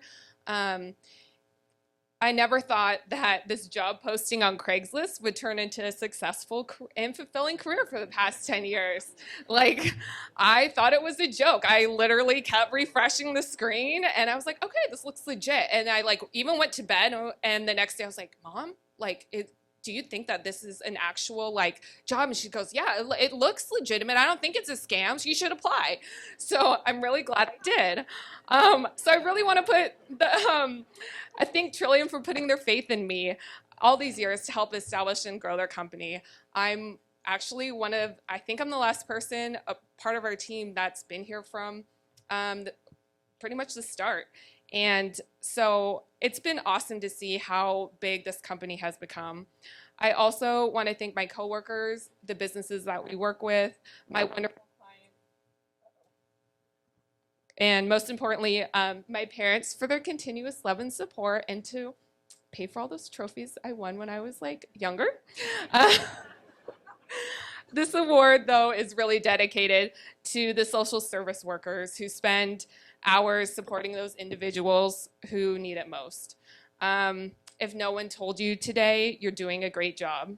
You might not be changing the world, but you are changing the world for those you support. So thank you.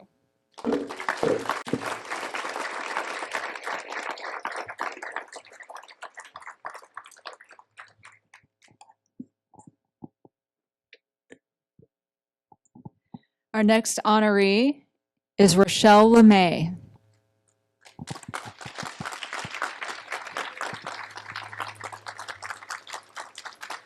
There are some people who can help grow a business, and there are some people who cause many businesses to grow.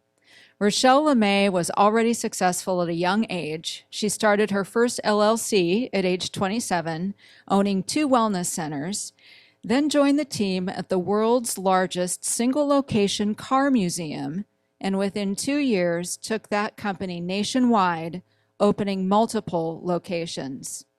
She secured a $9 million donation to create an education department that pays students to work in local auto shops to learn the trade and then helps send them to trade school. Her current endeavor is specific to Kitsap County. Working with the Kitsap Economic Development Alliance, she is the development manager and director for Washington Autonomous Vehicle Cluster, or WAVE-C. Their focus is on building autonomous vehicles and unmanned underwater vehicles. According to the Kitsap Sun, these industries are expected to grow to $2 trillion by 2030. The question is, who will build them? A cluster is defined as a concentration of specialized industries in the same location. Rochelle is dedicated to making Kitsap the most successful cluster. While Wave C is not for profit, she works with local businesses, helping them work together so they thrive, creating a new employment opportunities and bringing new business to Kitsap County. Congratulations, Rochelle.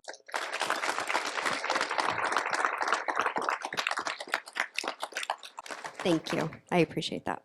It's always interesting to hear it read about yourself. Okay. I want to say thank you to everyone here tonight that supports each of these amazing individuals and for those here supporting me. I'm incredibly grateful for this award. It's really such an honor to be standing here surrounded by other local professionals. This award means a lot to me. It represents countless hours, energy, coffee, and wine nights. I think it's easy to forget the family, friends, and coworkers that do this adventure with us in life. Joe, Teresa, James, and Seth have been such a blessing to work with at Kita and Wave C. And Seth is my counterpart right here. Hi, Seth. And he's forever my Yoda. He always gives really great advice, so if anybody ever needs anything. I also want to thank my mom, who's in the front here, Ruby LeMay. Thank you for being here not only tonight, but there for me always. You are my rock, my strength, and my support, and without you, none of these successes would ever be possible, and you know I mean that. To my beautiful and amazing daughter, Olivia, who looks so amazing tonight. You are my everything. Your mere presence makes me want to be a better person for you, for me, and for the world. You are my inspiration, and please, in this life, don't limit yourself because of other people's limited imaginations. Be kind to yourself. You are your own best friend, and you are always and forever my best friend. I love you, Goose. And again, so much appreciation to everyone here that is supporting role to the award winners. It means a lot to all of us. And without everyone here, a lot of this wouldn't even be possible. Everyone in this room is making a difference, whether it's through somebody else or in your own life. And I feel honored to be a part of each of your journeys, for the people I've got to meet, for the people I've yet to meet. And I just want to say thank you, and I hope everyone gets to celebrate tonight.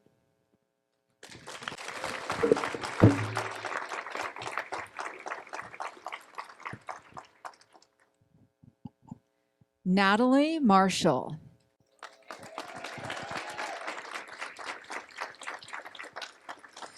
What does it mean to love where you work? Well, Natalie Marshall will tell you that to her, it means working with the best people, having a great and supportive culture, and being able to serve your local community. Natalie works for Kitsap County and believes in local government. She is proud of the job she and her team do to bring essential services to county residents every day. Another important piece to her is supporting the employees that serve the community. Natalie is part of the human resources team that gets to support, train, and communicate resources to over 1,200 county employees. She has helped to develop their Working Well employee wellness program, leads trainings, helps facilitate change, and communicates with employees. With a burning passion to see people love their local government, Natalie is currently working on The Faces of Kitsap, a video testimonial campaign that showcases the amazing Kitsap County employees and the great work that they do.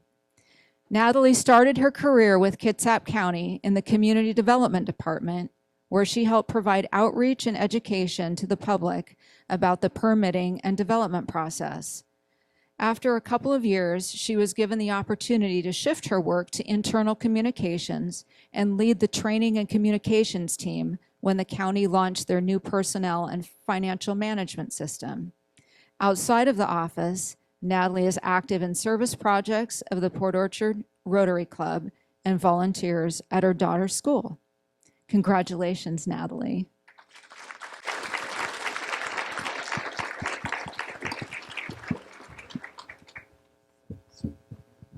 Ooh, that's bright. Good evening. Thank you so much. Oh my goodness, what an encouraging and inspiring night this is. I'm so grateful to be up here. I just have to say, you get speechless up here because all these amazing, beautiful faces. And to the honorees, oh my gosh, you guys are just incredible.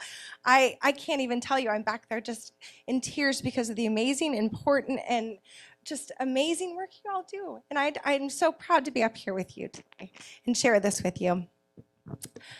So I've always had a heart for service and community. It's always been part of me, but it wasn't how I joined the Boys and Girls Club about 10 years ago, where my heart was just set to fire because I'm like, seeing everything through the youth's eyes, it's very easy.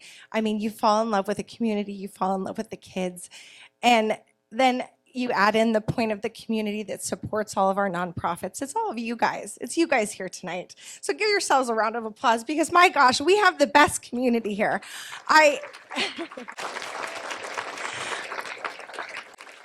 was so taken back by the nonprofits, the government agencies, the service clubs, and just the people that every day were giving themselves to all my nonprofit and all the other ones, but also collaborating and making smart decisions, making smart use of dollars, and working together to help every single one of the people.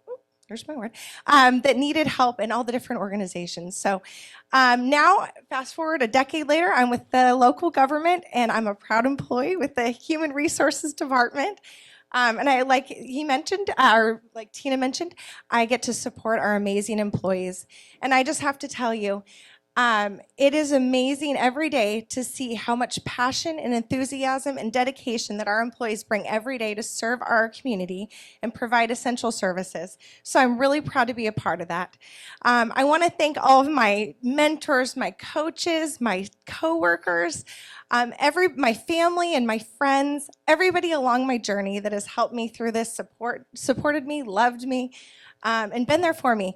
To my Kitsap County family, you guys, you're just the best. You're the best coworkers. You not only support my professional growth, you support me as a mom, as we're all juggling everything. You support me as an individual, and every day you bring so much joy to my life, and I just thank you. To my husband, thank you, Derek. Everything, we've been locked up every step of the way. You've just been my rock, and I appreciate you, and I love you. And finally, to my babies, my Ruby and Desmond, they couldn't be here tonight, but I do everything with them in my mind. They are just my everything. They have the kindest little hearts, and I know that they're going to change the world. And I want to do everything. I'm never going to stand in their way, just like I know all of you aren't. We're all going to support them and encourage them and get them there. So thank you. Have a great evening, and I appreciate you all for being here.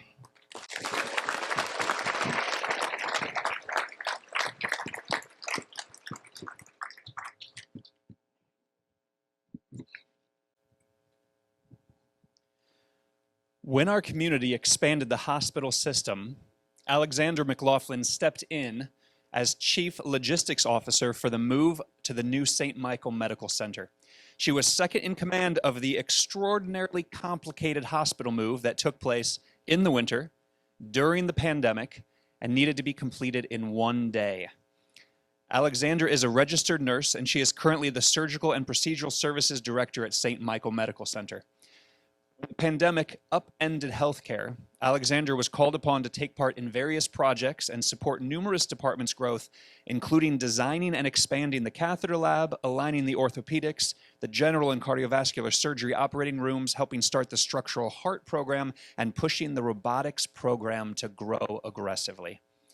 Currently, St. Michael ranks top 10% in the nation for cardiovascular care, including the fastest door to critical intervention time in Washington.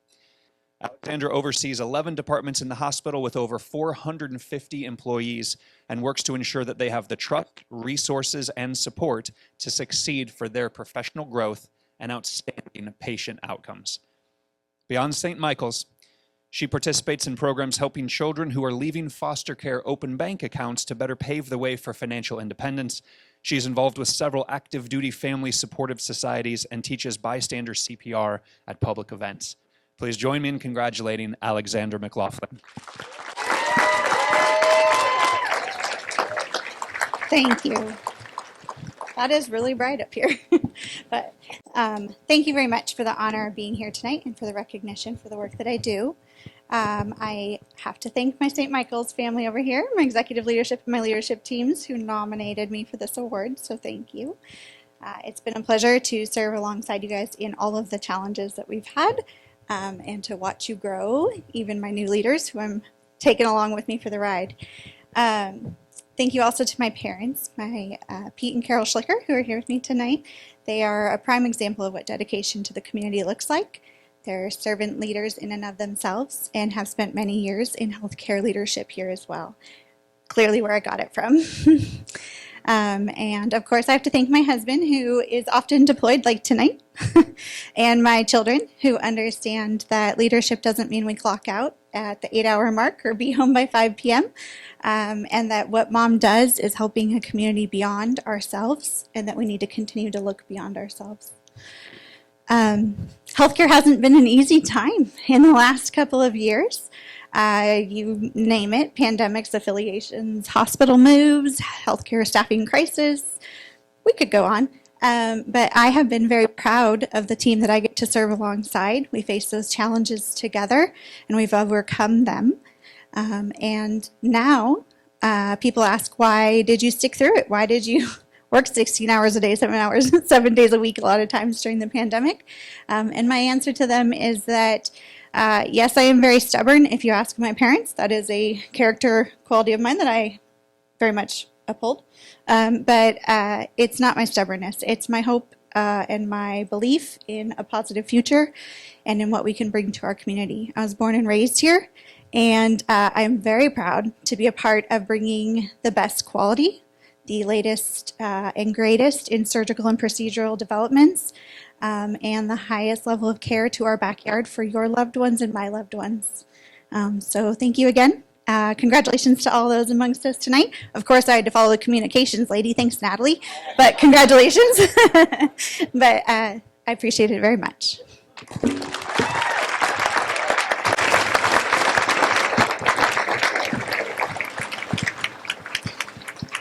Now,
Thank you so much. This is a big room for being used to doing most of my work in a 10 by 10 foot room, one-on-one with individuals. So bear with me. I want to thank Jesus for being so emotionally generous with me so that I can be generous with others. It's easy to share when you feel like abundance isn't scarce and that reprieve is at the doorstep if you need it. I believe we are made deeply for relationships. At this point in time, I'd like to ask my mom and dad to stand up so we can honor them.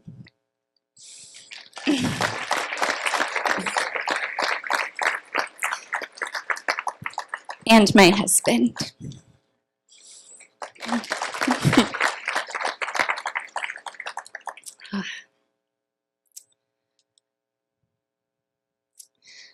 They have been the pillars that often hold me upright in my life. If I could invite 1,000 other people up onto the stage with me, I would. Small and substantial moments with strangers and friends in Kitsap cleared and really defined this path for me over the last couple decades. I choose to work for the people in this community because I don't take it for granted how big of an honor it is to step into people's stories while the ink is still wet. My clients really do the work, and I'm inspired by them daily. It is my continued hope to be benevolent with the role that I've been given, which includes many of your children, your marriages, your partnerships or lack thereof, your fears, values, and uncertainties, including my family's. My husband used to tell me while we were dating that his biggest goal was to leave me better than he found me. No matter how long I call this place home, if I have it to give, I'm going to give it if it's healthy for me to do so. That goal that my husband had for me when we were dating is the goal that I have for Kitsap in my work. I want to leave it better than I found it. I plan to do that by providing the tools for mental health and relational wellness. It's only valuable if it's worth passing on. So thank you. Thank you again for leveraging my ability to be able to do that by giving me this award.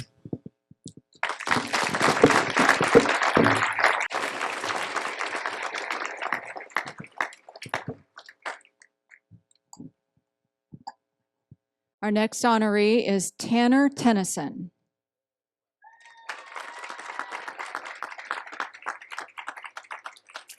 So Tanner's walking up here right now, so you know he's all right when I tell you that at the age of 15, he fell off a roof and broke his skull. As a result, he lost the full use of his body for about 5 years. With grit and determination, Tanner not only rehabilitated, but thrived, becoming an endurance athlete. So inspired, Tanner joined a company revolutionizing physical therapy and drove that company to double in size 12 times in the space of 8 years. You may know that company as CrossFit. Following his original passion, Tanner returned to roofing with the intent of revolutionizing that industry as well. Traditional roofing products start to degrade as soon as they are applied. Tanner discovered there is a type of commercial roofing product made of recycled rubber tires and recycled milk jugs. It lasts 65% longer than traditional roofing material and is made with a chemical that helps to turn smog into water-soluble ions when it rains. Emboldened, Tanner started his own company and named it Integrity.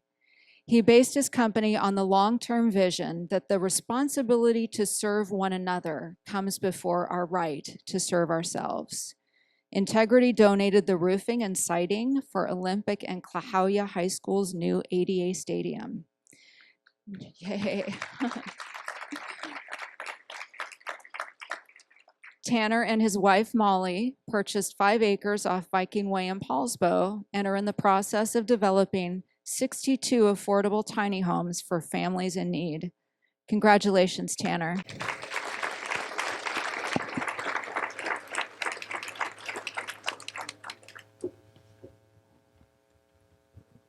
Thank you. All right. How's everyone doing? Making it through? I'm going to try to make this a 14-minute speech, if everyone's okay with that. Yeah, no, I do want to say a huge thank you to all the Olympic College kids that we hired to vote me in. It was huge. It's huge. It's truly, it's amazing what community college undergrads will do for a case of Trulies. It's, no. You might find yourself in an award ceremony. I'm just throwing it out there. No, I really do want to say thank you to my beautiful wife, Molly Tennyson, back there. I'm not going to ask her to stand up, but she is at table 21. I'm going to throw that in there. As a, the crazy life I've lived, and as a commercial fisherman, to working nonstop, starting Integrity during the first 5 years of it, and out of our 700 square foot house in Keyport, you were undoubtedly my rock and the best thing that's ever happened to me. So I love you and thank you.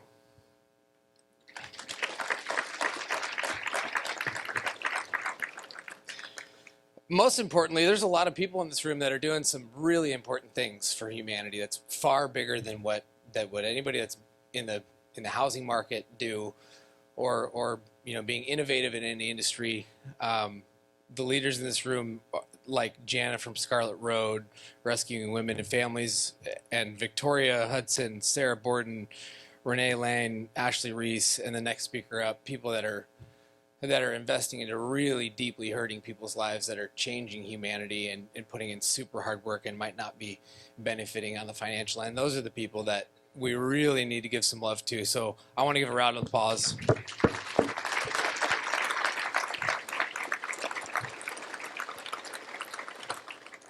Not to say that the Clark construction team doesn't do great work. I mean, you sponsored it, right? Got to give you some love.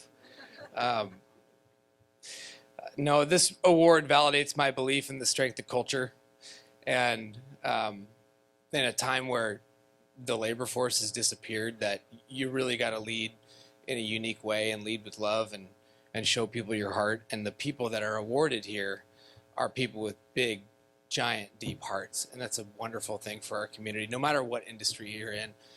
I think that the fact that 20 under 40 is picking those people, it's important. It's important that in all of our communities that we incentivize people to say, hey, we really want you to take care of humanity. And so this is just a great organization. So I'd just like to thank the entire community that I was born and raised in, and the mentors, such as who you guys might know, the late, great Rolf Hager that recently passed. Just some incredible people that may not ever end up on this stage, might be over 40. So to all of you over 40ers, why isn't there like a 20 over 40? Sorry. You know what's funny is when I got a phone call, they were like, "Hey, you've been nominated for 20 under 40," and as such a dingbat blonde, I was like, "Well, what number did I get? Was I like number 3 or?" Anyways, a quick thank you to Rochelle Clark for sponsoring, and also Rochelle just texted me that she's going to be taking care of everyone's drinks after the break. So, Rochelle, thank you, Rochelle. Everyone, a round of applause for Rochelle. Drinks on her.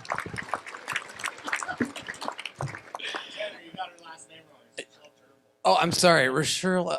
I'm sorry. Rochelle. This is just a wonderful group of people, and I get to work with an incredible group of people that I get to serve and work with. People that are that believe in the strength of culture and community, and that lead with love, and all the things I get to talk about at work. And we get to educate about responsible products, just as Clark does, and just as so many people are. But when we get to do that, we get to save people from what can become a disastrous situation for their homes and their families, and to be able to just speak the truth to people about products that clean oxygen and outperform others and use upcycled materials that reduce landfill waste. And it's just, it says a lot to be able to have started a company just 6 years ago.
He started a habit of active choices, veering away from self-destruction and helping others do the same. He doubled down in community service, always only an arm's length away from the streets, and therefore well-positioned to help other young men and women change their trajectory. Alongside his father and his family, he founded God's Broken Home University, which is a place that you find belonging and purpose. Today, Monk Tupai stands before us almost 5 years sober. And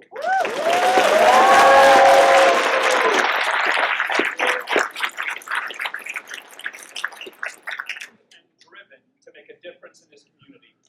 Monk is the executive director of God's Broken Home University. He's a full-time student at Olympic College studying business management. Is a healing engagement practitioner, a certified peer counselor through the state of Washington, and a policy advisor at Teen Child Washington Collaborative Youth Academy Board. Monk is also the winner of the 2020 Northwest Credible Messenger Emerging Leader Award, winner of the 2020 Lend a Hand Community Outreach Award, and winner of the 2021 Tara Simmons Champions of Justice Award. Most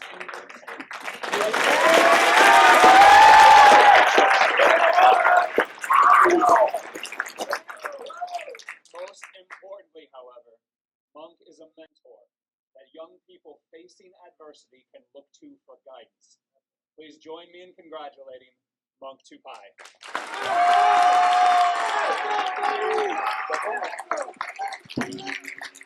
We back. We got the mic. I didn't know how I was gonna do without it, but I did write something, so let's just get straight to it. Thank you, Leadership Kitsap, for having my family and I. I'm honored. Congratulations to all the honorees, and thank you to all who've come in support.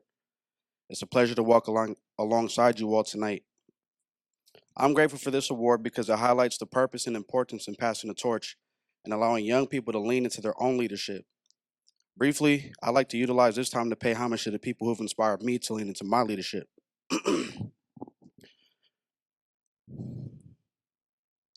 I want to give a shout out to the people who come from broken homes and are still working to make a way. Those battling mental health challenges and still get up every day to make it happen. The parents who sacrifice for their children to have a meaningful lifestyle. The recovering addicts who uphold their sobriety to serve a purpose greater than their addiction. The used and abused children who have questions with no answers but keep hope. The physically and mentally incarcerated, trapped in the steel bars of trauma and still trying to pave a way out. My homies stuck in the hoods across America, and the foster children who seek nothing but belonging and often find it in the streets of their communities. The immigrants who traveled to America for a better life, but instead found poverty and oppression and still made the most of it. The ones breaking generational curses and creating generational wealth. The Bailey and Shauna Tupai sitting at that table for creating an opportunity for us, their kids, to see beyond our struggle, and for seeing the value in me to fulfill the mission of our elders. I want to give a shout out to everybody, the ones who found resilience in the midst of the struggle, the people who defeated the odds. Because this award is not for me, it's for us. Other than that, thank you all once again. And if you need me, you can find me outside with the people of our community. Thank you.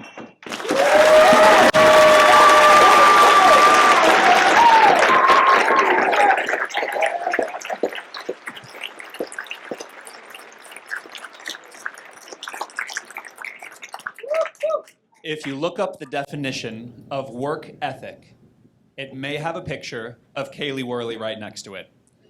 By profession, Kaylee is a mortgage lender with Evergreen Home Loan. While her success there is very meaningful on its own, it's the long list of community involvement that makes Kaylee stand out as one of the region's brightest leaders.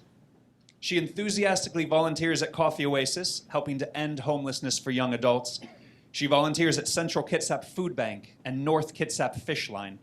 She's been active in the Silverdale Rotary, is passionately committed to the Kitsap Historical Society, where she spends many volunteer hours, and she is a proud member of the Greater Kitsap Chamber of Commerce.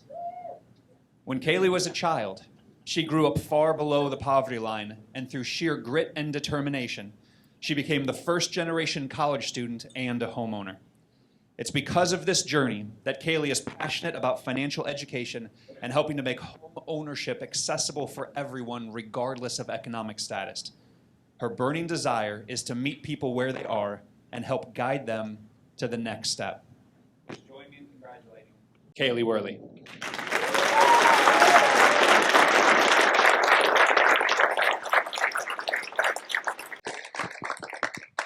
Thank you, everybody. This is amazing. I mean, to get to go last, how do I follow up everyone else? Really, that was such an amazing resume of the community of not only these honorees, but the companies here in the room. This is a huge room. This is a little surreal, truthfully, but how beautiful to see how many people are here to support these phenomenal human beings. This is just absolutely astounding to be considered even half as accomplished as some of these wonderful people I've gotten to meet. I really thank you all so much. So I went a little off script here, bear with me. Graduating from college and throughout beginning my professional career in my early 20s, I absolutely never could have imagined that I would have had a place in this room, let alone up here on stage as an honoree. I definitely never would have guessed that I would have created a career in real estate and finance. Having any financial education with the childhood that I had and the family that kind of supported me is absolutely the wrong direction of who I thought I was going to be. And it's been such a blessing to work with Evergreen Home Loans and to have the amazing mentors I've had. Frank, thank you. I know you love watching me public speak. It's been really, really phenomenal to get to spend most of my 20s with this company that has allowed me to use my own personal education professionally to bring the dream of homeownership to so many people, and to not only do that, but to go far enough to volunteer, to support institutions like the Coffee Oasis, and to really reinvest myself in a professional and personal aspect in this county.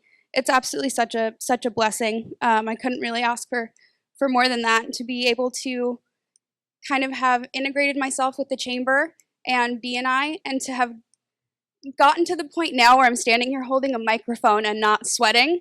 I'm so proud of myself, and I think each one of us in the room, honorees, you guys are just amazing, and I personally can say that I don't stop and say I'm proud of myself enough, and sitting here listening to all of you guys, I've been so emotional, and I'm so proud just to be considered a part of this group. So thank you guys so much. I really, really appreciate it. I'm very humbled and very grateful.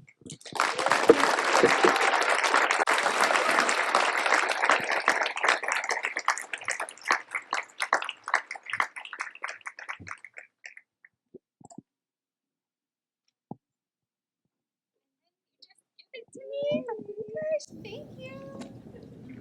Thank you, Tina. Thank you, Matt. Hello. And congratulations once again to all of the honorees. Just one huge round of applause for everybody. What was that? What? Perfect. And of course, we have to thank again our evening sponsors, all of our sponsors, and of course, Clark Construction. Thank you. And thank you to everybody. Thank you to Senator Randall for showing up and being our keynote. Thank you so much. Yeah. So, look for the opportunity to nominate next year's 20 under 40 in October. We start in October, and we narrow it down, and then it culminates in this end of January event. So look for that opportunity. We do it online now, so it's even easier. So we can go to leadershipkitsap.org. We'll give you a reminder. So start thinking about noticing those people in your lives that deserve this. So I'm still teary-eyed. You guys, everybody here they're just phenomenal people, and hearing their stories is amazing. So, excuse me. I would like to highlight that Leadership Kitsap fosters and empowers educated, prepared, engaged community leaders. It's our board of directors that's truly committed to that mission. It's important to us, and it's important to our community. And it's the reason that we choose to host this important annual community event. This is one of those programs that, you know, it's a big deal, and it's hard to put together, and sometimes you're scraping resources here and there to get there, but it's worth it. It's worth every single late night and hour and resource, every single moment, just to highlight these 20 honorees for you, because I think someone just said it's just a resume of what Kitsap County is. They're just representing so many more of us out there. I would also like to mention that Leadership Kitsap is currently taking applications for the signature program, also online this year at leadershipkitsap.org. A few of the honorees mentioned it this evening, and it's our signature program. Just said it. That's how we train people to be better leaders and to bring out those innate skills and talents that they have, and hone in on those and just lift people up in the right way so they can be the servant leaders that we know that they are. I would like to thank Leadership Kitsap's executive sponsors for the year: Kitsap Community Foundation, the Point Casino and Hotel, and Port Madison Enterprises, who helped support that program. Thanks, guys. And I would like to also mention all of our honorees there. The quick slide. I know, sorry, Trevor, I got a little bit out of order, but our honorees up here, just once again, everybody in this community has a unique skill and talent and knowledge that they're able to invest back into our community. So it's our job to just represent each other and see each other. So look for those people in your community and your social groups that are really doing a good job, and tell them, good job. And lastly, I just want to thank also our event planning committee and volunteers for all the behind the scenes work, because it just can't happen without a whole community of people. And so very quickly, we have Gretchen Ritter-Lopatowski with 3 Leaves Design. Thank you. David Emmons with Wild Applause Events. Jenny Higgs, the committee chair with Pacific Northwest Title Kitsap. Miranda Fort with Easter Seals Washington. Sarah Chamberlain with VMFH and St. Michael Medical Center. Carrie Sykowski with the Kitsap County Human Resources. Countless others who have also contributed. But a big, huge thank you to John Rauch for being our exclusive videographer tonight, back there behind the camera. And with his help, you can look for a recording of this video,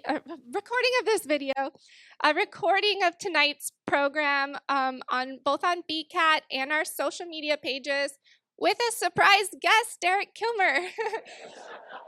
Yeah, so you know, you can test things all you want, but they're going to do what they want. So that's an incentive to go check out that video when it's ready. Let's see, we will have a piece in the Kitsap Sun, our media sponsor, and a spread in the West Sound magazine highlighting each of your honorees. Once again, one huge round of applause for all of our honorees tonight. There you go. And now we're done. So go home, drive safe. Thank you all for being here.